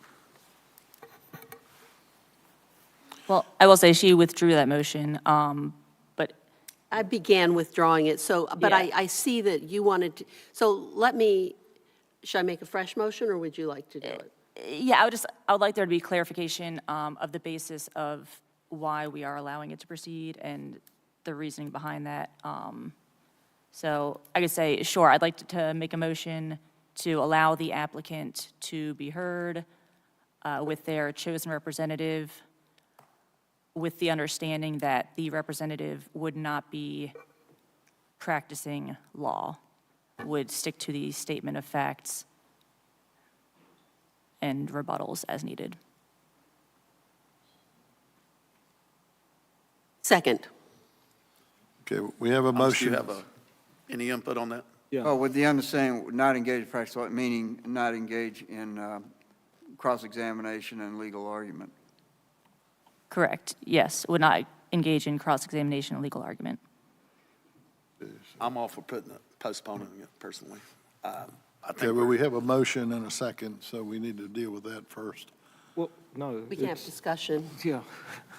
Okay, I want to make sure we do the right thing. Okay. I'm not going to vote for it tonight. I want a lawyer present with I would And feel, Mr. I would feel Stone. most comfortable, as I stated earlier, I would feel most comfortable if there was an attorney present. I get it, there, you know, the conversations and what we're talking about may not be as in the weeds and technical, but again, this is our first foray into the special use permit, and what we do tonight is going to set precedent. Whether we want it to or not, it's going to set precedent. It's going to be something that the next applicant for the next special use permit will look at and say, well, if they did it this way, then I can do it that way. Or I would much prefer, I agree with Mr. Greason, that it would be, I think, simpler, and I think it would be cleaner if we were to stick with having an attorney present. Okay. Any further comments? Do you have any further comments? It was your motion.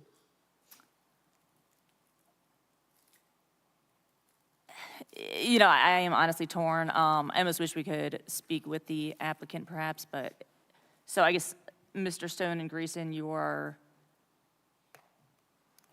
have the opinion just based on the legal requirement in a court that they would have a lawyer present being a corporate entity? That's correct. And that, based on that the town would be best served by having an attorney present during this type of proceeding. We're just talking about postponing for, till the next meeting, so that we get everything lined up. Because it's not going to go away. No. It's going to go away for 30 days. I just want to make a point that it is not required. It's required that we're okay with it one way or the other, okay? So it's not required that they have an attorney. I do think that the best precedent that we can set is by being sensible, taking a common sense approach to the findings of fact that I think can be provided by the applicant and the consultant. And I think, frankly, having done quasi-judicial procedures before where in some cases there were legal differences, the presence of an attorney on the other side might make us look bad. I mean, I don't think it helps us. And I'm concerned with helping this town and this council move forward. And I don't see another attorney on the side of the applicant who might say, well, you didn't do the findings of fact correctly or something like that. I don't see that. Of course, we're all recorded. It doesn't matter. But I don't see that as adding anything to our discussions. I'd like to move forward on this case. Okay, so we have a motion and a second. So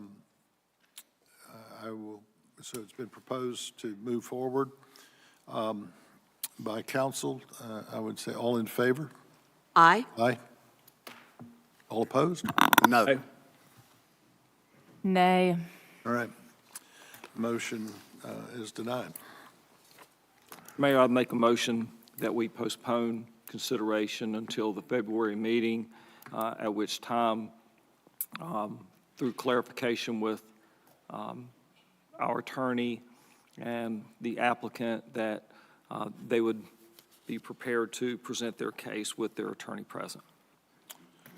May I ask why February is chosen? I'm sorry, this is December, isn't it?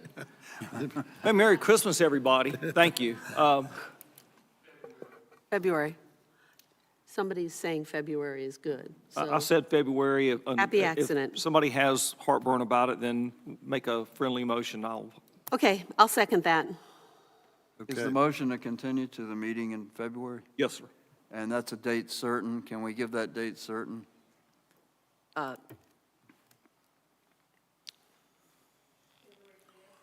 February 5th. Okay, so motion's been made, seconded, all in favor? I did. Yeah. So all in favor of the postponement to February, say aye. Aye. Aye. All right, thank you. And I'd like to apologize for people who came out tonight. I hope you'll come back again in February, and especially, of course, the applicant and attorney, and Mr. Grieco. Thank you.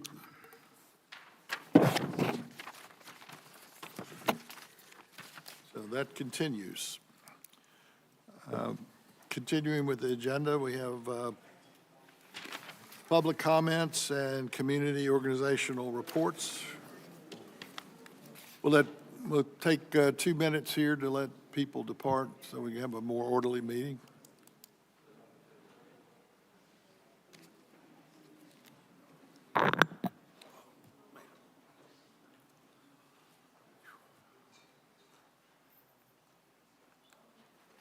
Okay, we're at public comments and community organization reports. Please keep your comments to 3 minutes or less in consideration of others who may also wish to speak. State your name and where you live. Good evening. My name is Melissa Wilson. Excuse me. Mayor, may I suggest you wait for everyone to leave the meeting, because I thought can't I hear. had. Elementary, Okay, I thought I had, but, but they're still talking. okay. You, yeah. All righty. Almost. The door is closed. Okay, you may proceed. Good evening. My name is Melissa Wilson, Assistant Principal at Oak Ridge Elementary School, and I'm grateful for the opportunity to share a few updates from our school community. First, I want to highlight the success of our recent service project, Operation Sweet Success. Thanks to the generosity of our students and families, we collected 300 pounds of unwanted Halloween candy. Our student council officers and representatives, along with our ACES students, spent time sorting, packaging, and preparing the donations. The candy was delivered to Salisbury for distribution to troops. The first shipment goes out tomorrow, with the remaining candy being sent to service members deployed around the world. We are incredibly proud of our students and their heart for service. We are also excited for this weekend's Light Up the Night festivities. Our Oak Ridge Elementary jump rope team and chorus will be performing, and they could not be more eager to represent our school and be part of such a special community tradition. Earlier today, we communicated with families and council members about the water testing results at Oak Ridge Elementary. Guilford County Schools is participating in a voluntary water testing program with the North Carolina Department of Environmental Quality.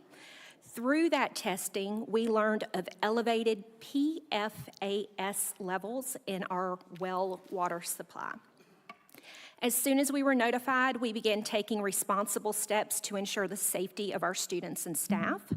GCS has placed LeBlue water stations throughout our building, and these supports will remain in place as we work with state partners to determine a safe, long-term solution.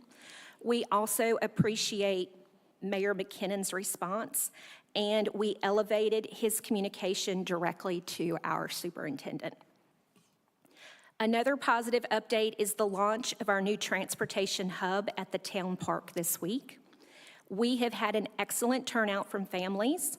Members of our administrative team and GCS Transportation have been on site each day, and everything is running smoothly. We truly appreciate the town's partnership and willingness to support this initiative. It is making a meaningful difference for our families. And finally, as we move into the holiday season, we want to wish all of you the happiest of holidays and share our gratitude for your ongoing support of Oak Ridge Elementary. We value our partnership with the town. We look forward to continuing that collaboration in the new year. Thank you for your time and all you do. Thank you. Any questions or comments? I'm so glad the parking hub is working well. It's been, we're on day 4, but it's been a really nice incentive. And it's making a difference in the car rider line? So right now, it has reduced the number of vehicles around 50, which is significant. When our car rider line in the morning, we average between 400 and 450 cars.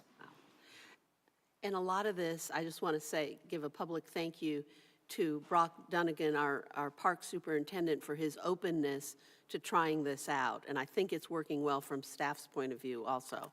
So I'm thrilled. And our hope is that as it continues to be successful, that more families will join in, and maybe we can have more than one bus come through that location. Before you leave,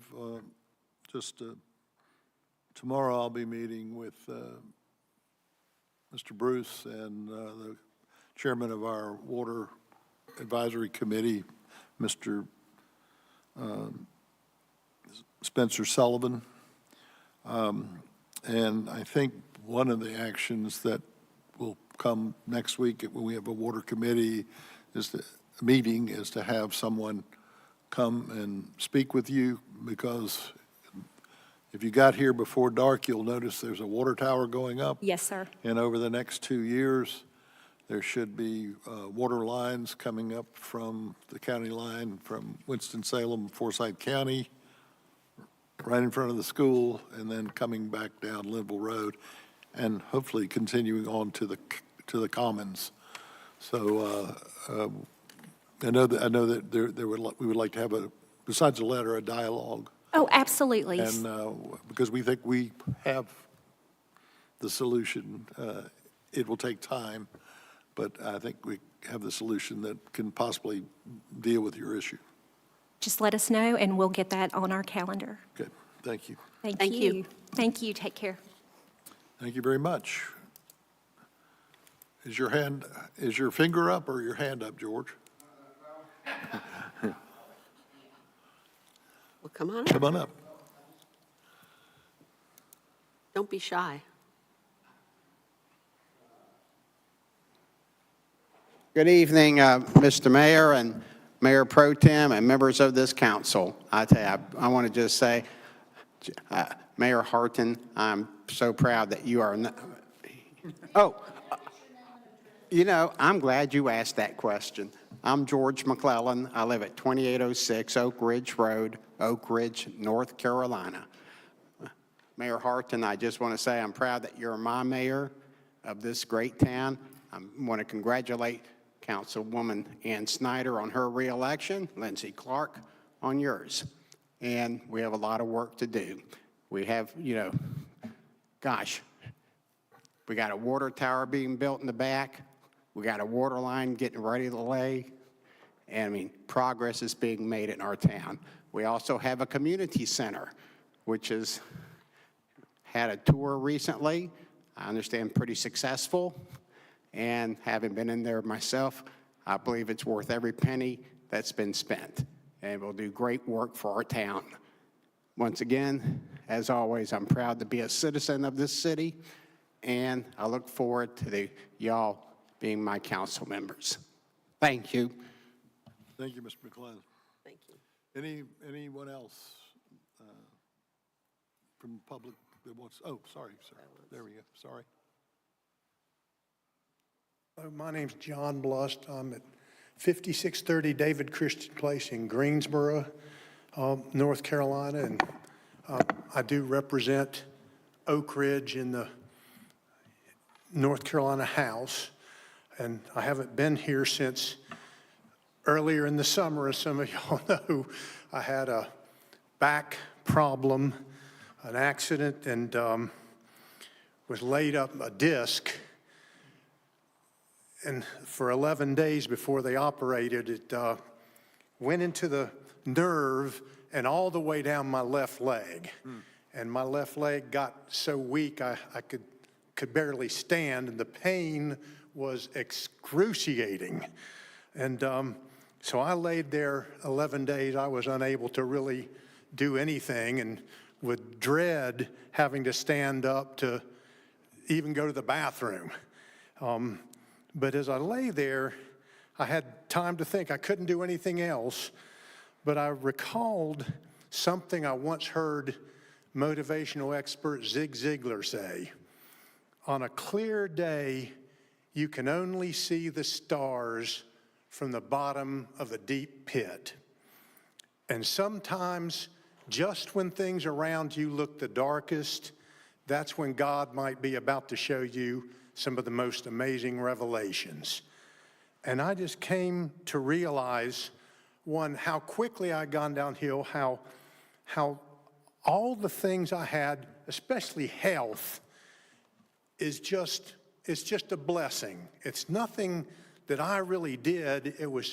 I've just been blessed with so much. And once you lose your health, that becomes, everything else goes to the side. I've just become way more, now that the pain's gone, the leg's still not nearly back normal, but I just recognize I saw how small, how truly small I really am. About how, and I used to think I was pretty tough. U.S. Army Airborne, 82nd, and I could barely take the pain. But I'm so much more thankful for every little thing now, and big things, and realize how blessed I am. And it's a blessing and a privilege to get to represent the people of Oak Ridge. And I think it's a great community. It's a great place with great people. And I just want to tell you, as a new council, I just wish you Godspeed. I do hope for wisdom on your part. It's tremendous responsibility. I've even seen tonight 2 almost innocuous things on the agenda, how much detail and how many hard considerations there are in the things that come before you. And I thank you for your willingness to serve, and I hope I can be of assistance to you going forward. So thank you. Thank you, Mr. Willis. Thank you for your service, John. Okay, any other public comments or community organization reports? Okay, shall we go to the town manager's report? Mr. Bruce. Thank you, Mayor Harton and council. The first item I have tonight is consider the approval of the reappointment of John Browning as the Parks and Recreation Board liaison to the Tree Committee. So moved. Second. Been a motion and a second. All in favor? Aye.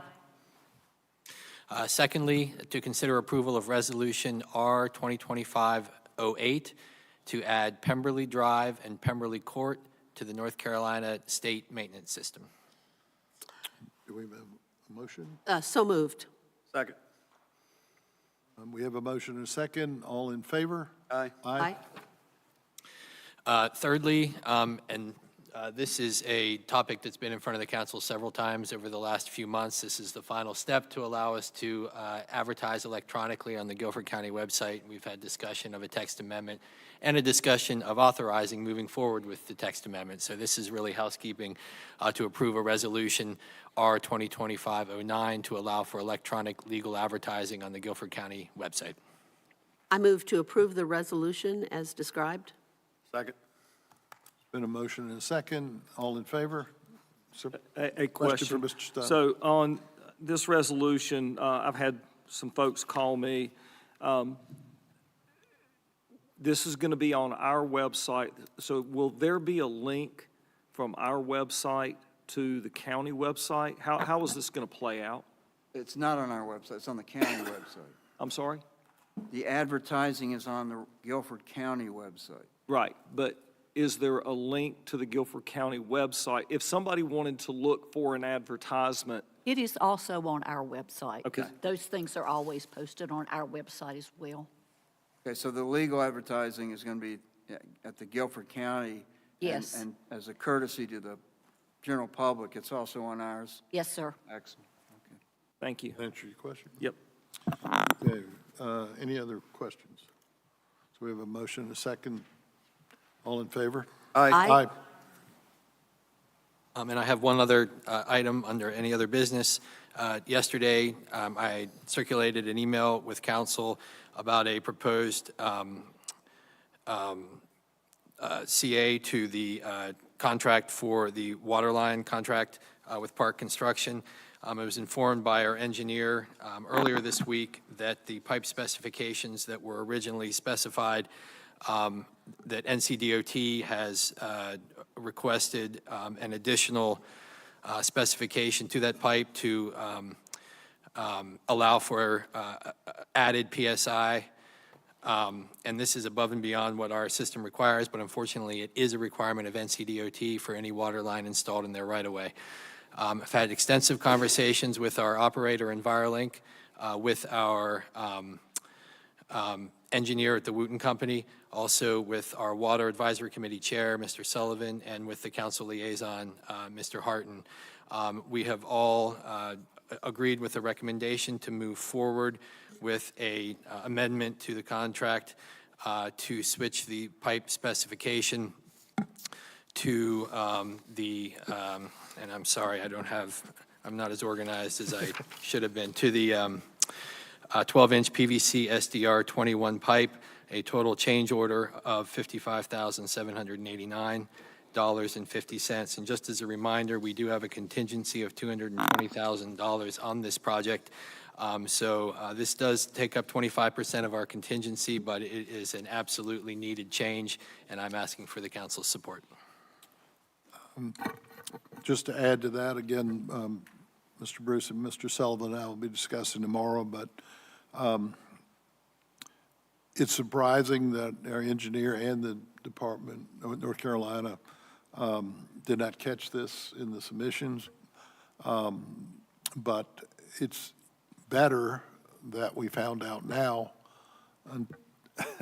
as opposed to finding out once pipe was going in or has been placed. So timing and the situation is difficult, but from a timing standpoint, we found it at the appropriate time, and hopefully we won't have any others. Okay, so.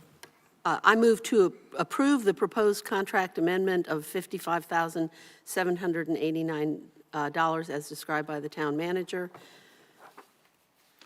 Second? Mr. Grayson? Second. And I just want to thank Mr. Bruce and Mr. Harton and Mr. Sullivan for their swift work on this. No one likes surprises, but the assessment that was presented, even in more detail than Mr. Bruce has just given, is thorough, and the resulting recommendation is reasonable. And I would just say that I think I trust Wooten more than I trust the state, but we do need to make sure that everybody's on the same page. Their guidance, Wooten's guidance so far has been absolutely excellent. So this has my full support. Okay. Any other comments? Okay, we have a motion and a second. All in favor? Aye. Aye. Okay, any other business, Mr. Bruce? That's all, thank you. Okay. So we're at the moment that some of us have always waited for with 3 minutes, which is Mr. Anders and his monthly financial update.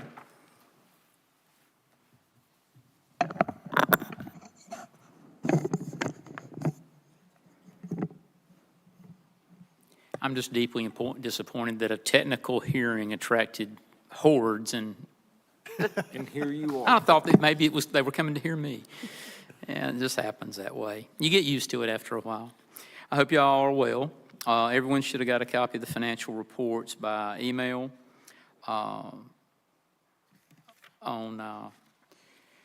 the financials, if you'll go to the balance sheet, we're still maintaining a strong position. A little over, almost 2.1 million in liquid assets, liabilities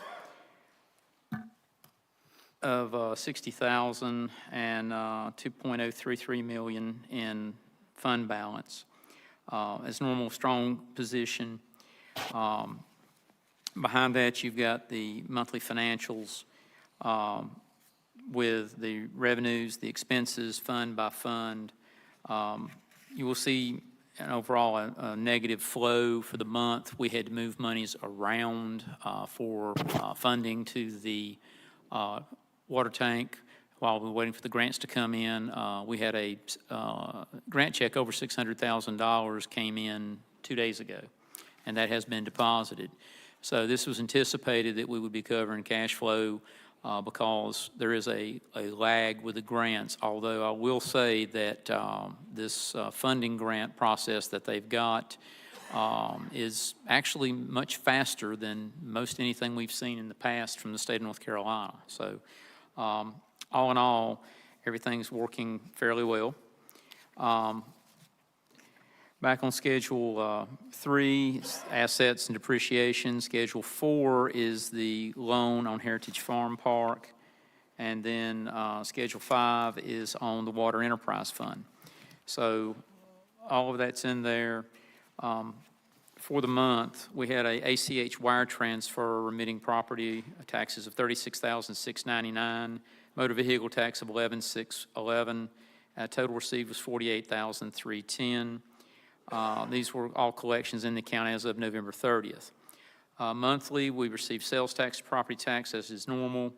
Interest for November, solid waste disposal tax came in this quarter.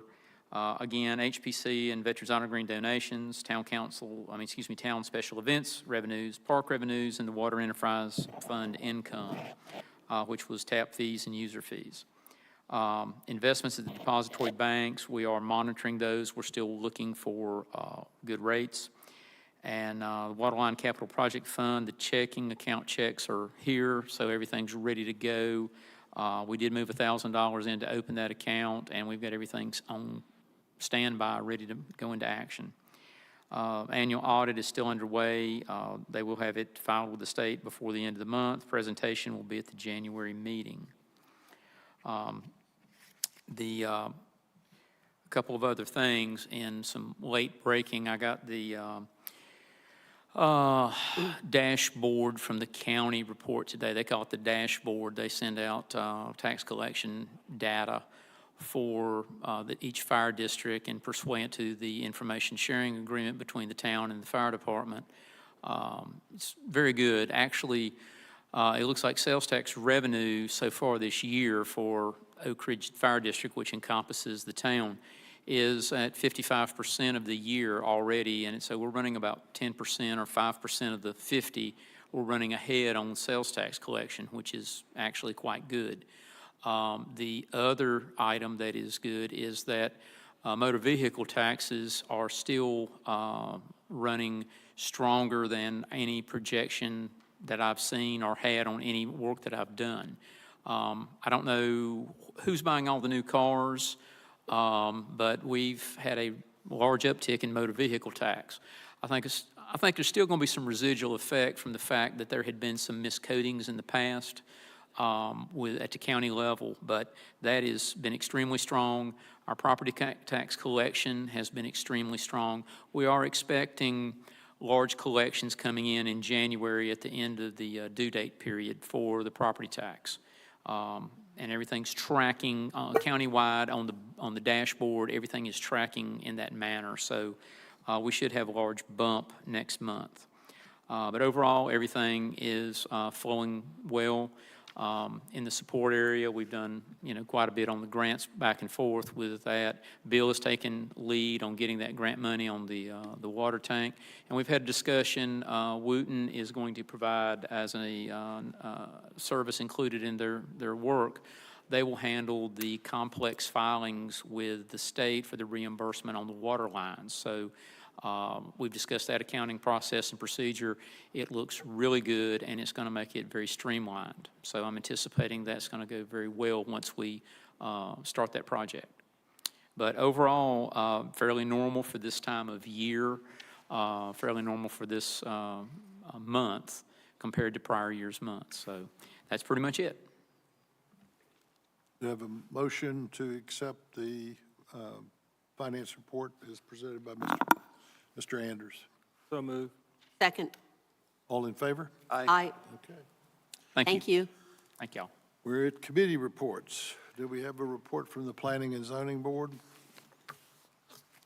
Well, we had their rezoning. I guess we had Mr. Taylor, anything from Planning and Zoning that you can speak to? Other than what we went through earlier? Yeah, that's the rezoning you already did is what was accomplished at the Okay. Planning and Zoning Board meeting. How about the Board of Adjustments? Do we have representatives from the meeting? Mountains to the Sea is back in the back. We'll welcome you to the front.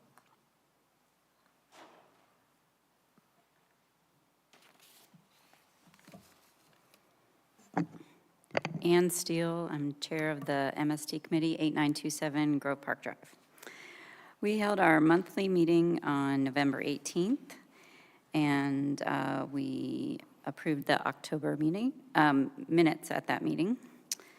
The Headwaters Trail, there's an area near where the new houses are being built in Riverside, that's the right one, Riverside, where there's some erosion. There's a new house that was being built that some of their runoff is occurring due to their irrigation system that they put in. So we've been working with that area, and also that homeowner has spoken to Joel Deaton, who is our trail guru, and they're working out some ways to mitigate that issue.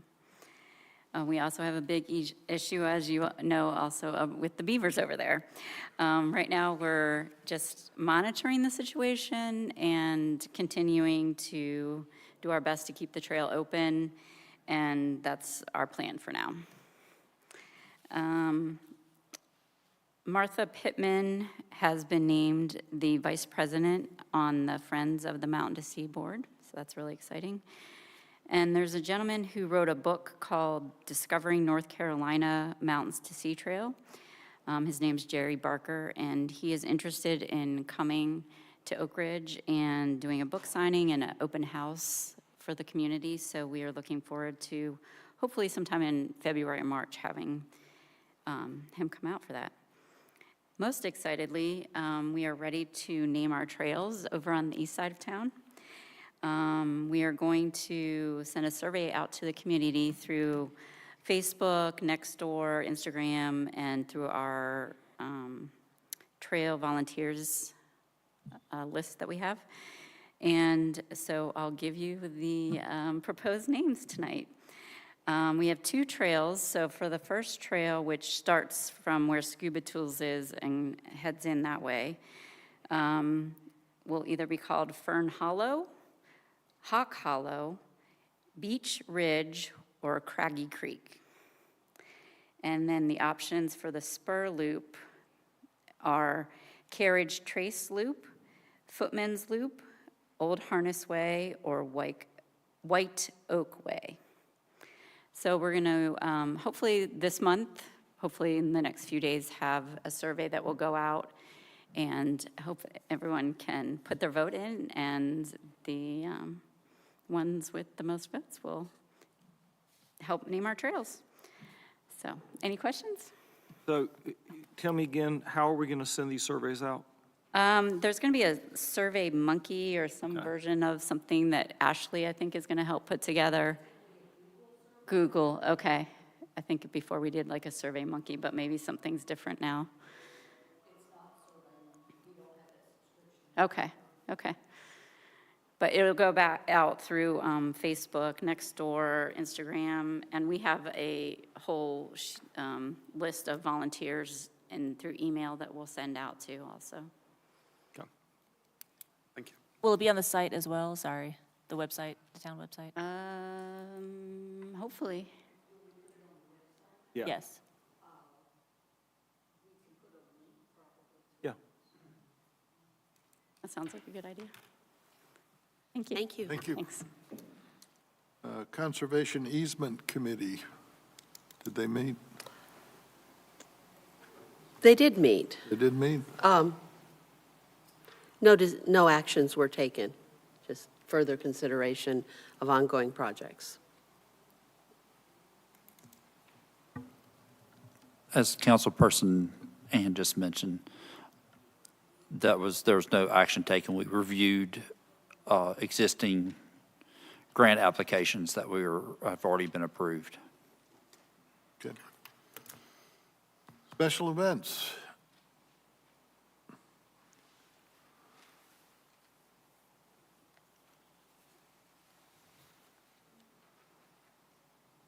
Patty Domchowski, 7320 Hidden View Drive. Our Veterans Day ceremony was a wonderful success with a great showing from the community. The opening ceremony of the boardwalk was met with with many positive comments. Our guest speaker was the retired Lieutenant Colonel Christian Castelli, who provided an inspirational tribute to the veterans. And thanks to Mayor Jim Harton for sharing the role that his family's military history played in our area. Our Light Up the Night, we're gearing up for this Saturday. Additional lights, stars, Santa and his reindeers have all been added. We had a great turnout of the volunteers to help put up the 1,400 luminaries. On the weekend after Thanksgiving, Amy Karakoff and Diana Macklin deserve so much praise. They did an outstanding and amazing job of coordinating the installation. We had some electrical issues, but we dealt with those, and it's all working now. The committee met this morning to review the project plan, and we are all in good shape for Saturday. We hope to see all of you there for a great night of different events from all of our community. As the vice principal pointed out, we've got Oak Ridge Elementary School coming, Santa Claus is coming, the robotics team is coming, Destination Arts is coming. We've got 20 food trucks coming. We've got 10 vendors are going to be there. I'm sorry, that's reversed. We have 10 trucks coming, food trucks coming, and 20 vendors are coming. So I think we have a little bit of something for everybody. Our 9/11, I met with Parks and And Rec. what time does that start? It starts at 2 o'clock, but if you'd like to come at 10 or 9:30, when the volunteers are all going to be there setting it up. So And the hopefully it's lighting of the luminaries is at 5, and the town tree is at 5:45. 5:45, that's correct. So hopefully we're going to have some nice weather and it'll be a little bit warm, hopefully. So 9/11, I met with the Parks and Rec Advisory Board last week and got their approval for the small memorial in the Oak Ridge Park by the flagpole with our donated 9/11 steel piece. Any questions? Thank you. Thank you. Tree Board. You didn't meet? Did you plant a tree? Okay. Okay. Parks and Rec Advisory Board. There you go. Good evening, Council. I'm John Browning, 8024 Linville Road. Great to be here to give the activities report for our Parks and Recreation Advisory Board. We held our meeting on November 20th. The bulk of our meeting consisted of choosing a firm to perform engineering and design service for Phase 2 of the Heritage Farm Park. Don't know if that information has come to y'all yet, but it's just a firm to recommend. We had 4 good firms to talk about, and we looked at their portfolios, past products, and based on our research, plus staff had spent a whole lot of time looking at vetting these companies. So it was their recommendation as well as ours to choose Revington Reeves, who did a good job over at Heritage, over at the Veterans Honor Green for us, and they were our unanimous choice about going forward with the design services for Phase 2 of the Heritage Farm Park. So we're pleased to hopefully to have those on board, for your consideration. As Patty said, we approved placing a metal beam from the World Trade Center. It's like a 12-inch by 14-inch piece of steel that will be mounted near the flagpole there. So excited to have that. We approved a request from Shared Radiance Performing Arts Company to perform Romeo and Juliet at the amphitheater this summer, May 29th and June 7th. And also, we approved a request from Danny Yannitz of the Oak Ridge Lion Club to have the statue of the lion installed or to remain in place at the Tranquility Garden up at Heritage Farm Park. And was mentioned, we did have a successful farmhouse, community center open house with guided tours and book signing by Sandra. Books are still available, so a plug for Sandra's amazing book that she had written. So we had approximately 75 people come out for the Farmhouse Community Center, and happy to report that all weekends from now till the end of the year, or first of the year, are booked. So we're getting some good activity from the Farmhouse Community Center, and we've already scheduled music on the lawn, not to be confused with music in the park, but on the lawn. It's going to be at the farmhouse on the back deck, May 31st and June 28th, Sunday afternoons 2 to 4. And speaking of music in the park, I know it just seems so far away, but it's an ongoing, never-ending challenge to keep that organized. Ashley's been working hard. We've got 5 out of our 6 bands, and she's working on sponsors for the music in the park. So we had an action-packed meeting, but that's all I had to report. Any questions or comments? Thank you. Thank you, John. Finance Committee probably did not meet. Water Advisory Committee, do not believe that we met, but we're meeting this Wednesday at 1:30 here. At the open house. Oh, yeah, we did. Oh, thank you, Ann. Yeah, we did have an open house to talk about the water line, and rough estimate, we had about 15 to 20 residents, most of which have residents on Oak Ridge Road, Highway 150, but there were some that were in local subdivisions or on spur roads coming off of Highway 150. And we have some work to do there. So, Historic Preservation Commission. Anything from HPC? They meet.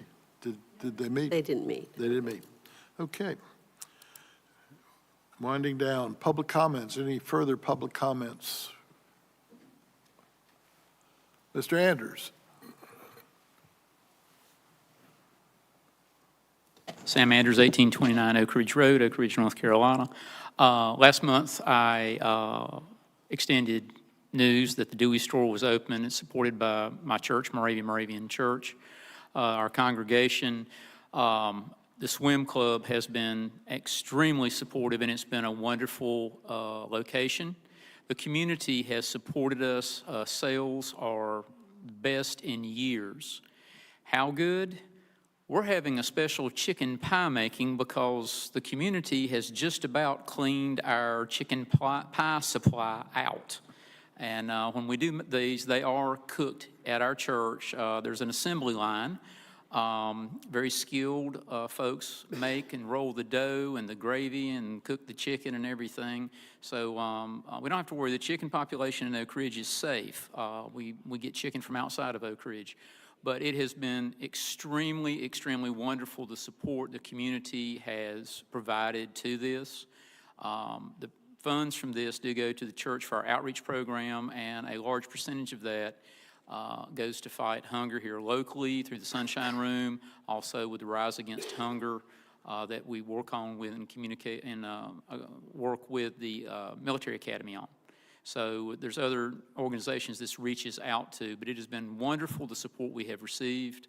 And on the flip side, some of you know I do support and have volunteered, as other members of the department have. We fly as medics with the Triad Honor Flight. If you know of any organization that would like to donate to Triad Honor Flight, this year the Triad Honor Flight for the first time in history is going to increase the flights from 2 in a year to 3 due to the backlog of especially Vietnam veterans. And unfortunately, with Agent Orange and other health-related items with the Vietnam vets, the waiting list is long, the health problems are rather severe, and the mortality is much, much more rapid than the veterans we served from World War II and Korea. So they are opening up a 3rd flight. It will be, I believe, April the 15th, June the 3rd, and then there will be another one in the fall, which would normally be end of September, very, very 1st of October.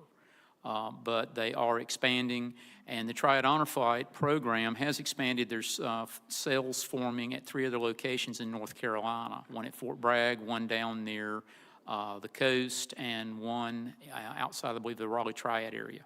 So this is a good effort. It's something to give back to our veterans, and especially those that are starting to have a lot of health issues. They are trying to ramp this up so that they will have a chance to go and have the experience of going to Washington, D.C. So if anyone knows of a corporation or any entity that is looking for a good nonprofit that benefits veterans, they are gladly accepting donations and working on fundraising so that we can keep this expanded. And I thank you for your time. Thank you, Mr. Anders. Any other public comments? All right, we'll go to council comments. Mr. Greason. None. Ms. Clark. Yes, I did just want to address to anyone that may have been disappointed by the postponing of the special use permit hearing. I just wanted to explain my position since I probably unusually voted against my own motion. You know, I like to come in with an open mind and hear all of council perspectives. And based on that, I reminded myself that decisions that I make on council, I want to always allow extra time if needed, whether it be a situation of council needing deliberation on something, or someone might need more information, or in this case, for a more conservative approach on a technical legal issue. So I just wanted to explain that for anyone who was disappointed. I understand the disappointment. It has happened to me before as well. So I hope that everyone is able to come back for the February hearing. Okay, Mr. Stone. Yeah, the lion at the Lion's Den, the Tranquility Garden, that's just awesome. If you haven't taken a walk around Heritage Farm Park and seen it, it's amazing. Other than that, it's that time of the year. Merry Christmas and a Happy New Year to everyone. May you all receive the blessings and the joy that this season brings with the birth of our Savior, Jesus Christ. Thank you. Ms. Snyder. Yeah, I want to thank everyone on this council. It's a new beginning. I always think that's exciting, so I wish us a fruitful partnership together. And I want to thank staff for helping make the transition happen, also amid a very busy agenda. And thanks to Michael Thomas for all of his guidance, and greatly appreciate everything you do. And it's a good time of year to remember that. I also wanted to let everyone know I was recently appointed to serve as the co-chair for the North Carolina League of Municipalities Legislative Policy Committee, and I'll be opening a very exciting webinar on Tuesday called Demystifying Data Centers, Insights for Municipal Leaders. So all the data centers going up around the state, we've got almost 100 people signed up for this webinar, so this is exciting. But more exciting than that, I think, is Light Up the Night, so I hope everyone comes out for that. And I also wish everyone Merry Christmas, Happy New Year, and happy holidays for those who don't celebrate those holidays. Thank you so much. I'm so delighted to continue serving Oak Ridge. I have some opening remarks as mayor, but before I want to continue the tradition of the mayor, Mayor Kinnaman reminding everybody to give blood. And at this Monday, starting at 2 o'clock, I believe, at Oak Ridge Methodist Church, Bob Yarborough runs an excellent blood drive, bloodmobile there. And if you can give blood, that would be great. It's desperately needed during these times, and it could be your best Christmas gift ever. I've been giving blood really since I was 14. They didn't have any rules back then, so my mom tackled me and said, take his blood, it might slow him down. And I think I'm clearly somewhere around 20 gallons, but I don't know because I've lived all over the place most of my life. My comments are, I want to thank the members of council for their support tonight.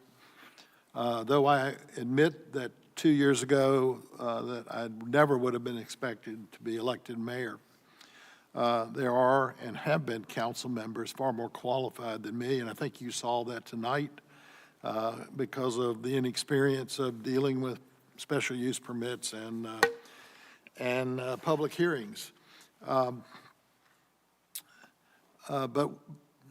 So there are more people on this council far more qualified than me to be mayor. But we saw on election day that we have essentially a polarized town, and because of that, have ended up with a polarized town council.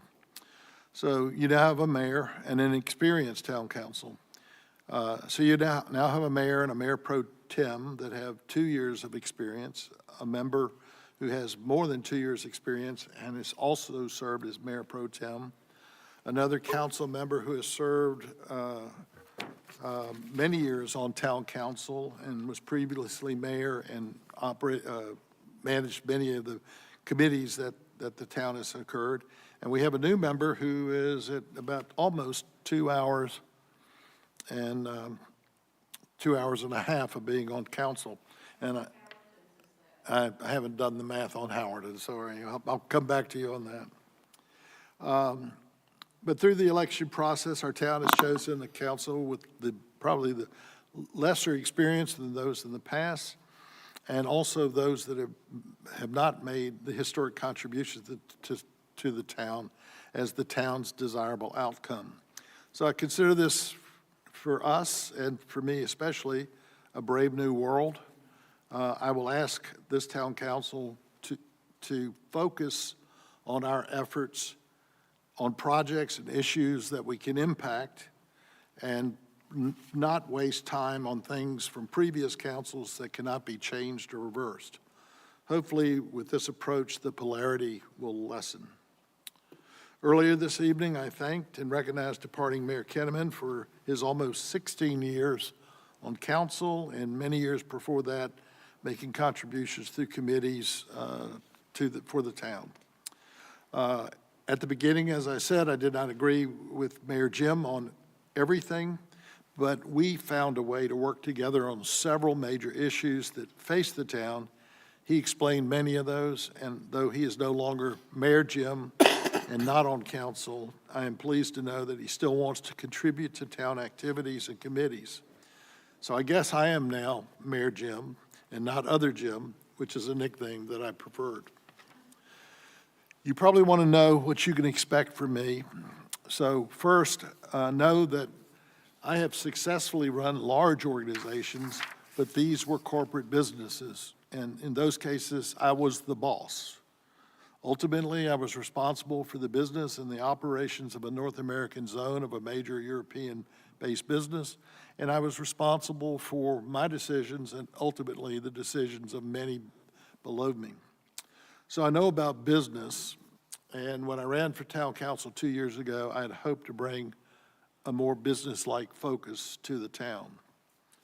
However, in the past 2 years, I've learned that small town governments are quite different from my previous roles in scope, means of control, methods of communication.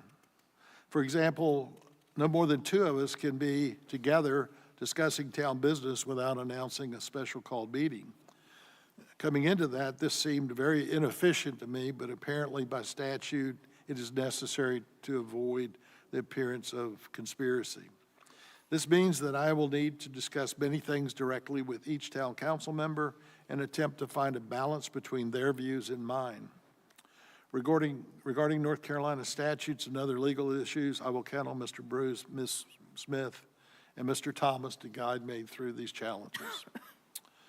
I will also ask the new town council and staff to review the town's strategic plan and to be prepared to discuss individually with me and hopefully in a special call meeting any changes to the plan or new issues to add or emphasize or not.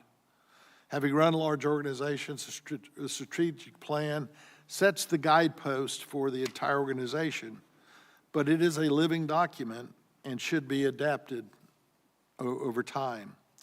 Usually in my past, I have found that when things got wacky and seemed unbalanced, it was because the organization was either not following the strategy or that the strategy needed to be adapted. We should take that time as this new council to now make such changes. Another important guide for this town is the town budget. Fortunately, Oak Ridge has an extremely effective finance committee that reviews with the town manager and town finance director past budgets and proposes a new annual budget and updated capital improvement plan every year. Believe me, this is tedious work since the budget has pages and pages of line entries that need to be considered independently and adjusted based on income trends, changing needs, the impact of inflation, and any expected trade-offs that can be made between some of those expenditure lines. Most of these lines are mundane, but the most important are the few lines of planned expenditure that comprise the capital improvement plan. This is where the town can get divided, not because essentially of wasteful spending, but generally because disagreements about the validity of the projects on the list. Fortunately, many of the historic disagreements are behind us because those projects are completed or near completion. The remaining big projects that remain in front of us, or at least the primary three, is the first phase of the town's water system that is fully funded by grants. The town's commitment, the second is the town's commitment to building sidewalks along Highway 68 150 in conjunction with the DOT projects for a new intersection and 2 traffic circles. And 3, Heritage Farm Park Phase 2, which includes facilities for pickleball, tennis, and basketball. The town has recently received a cost estimate for this project of approximately $1.8 million. That's $1.8 million that we do not have.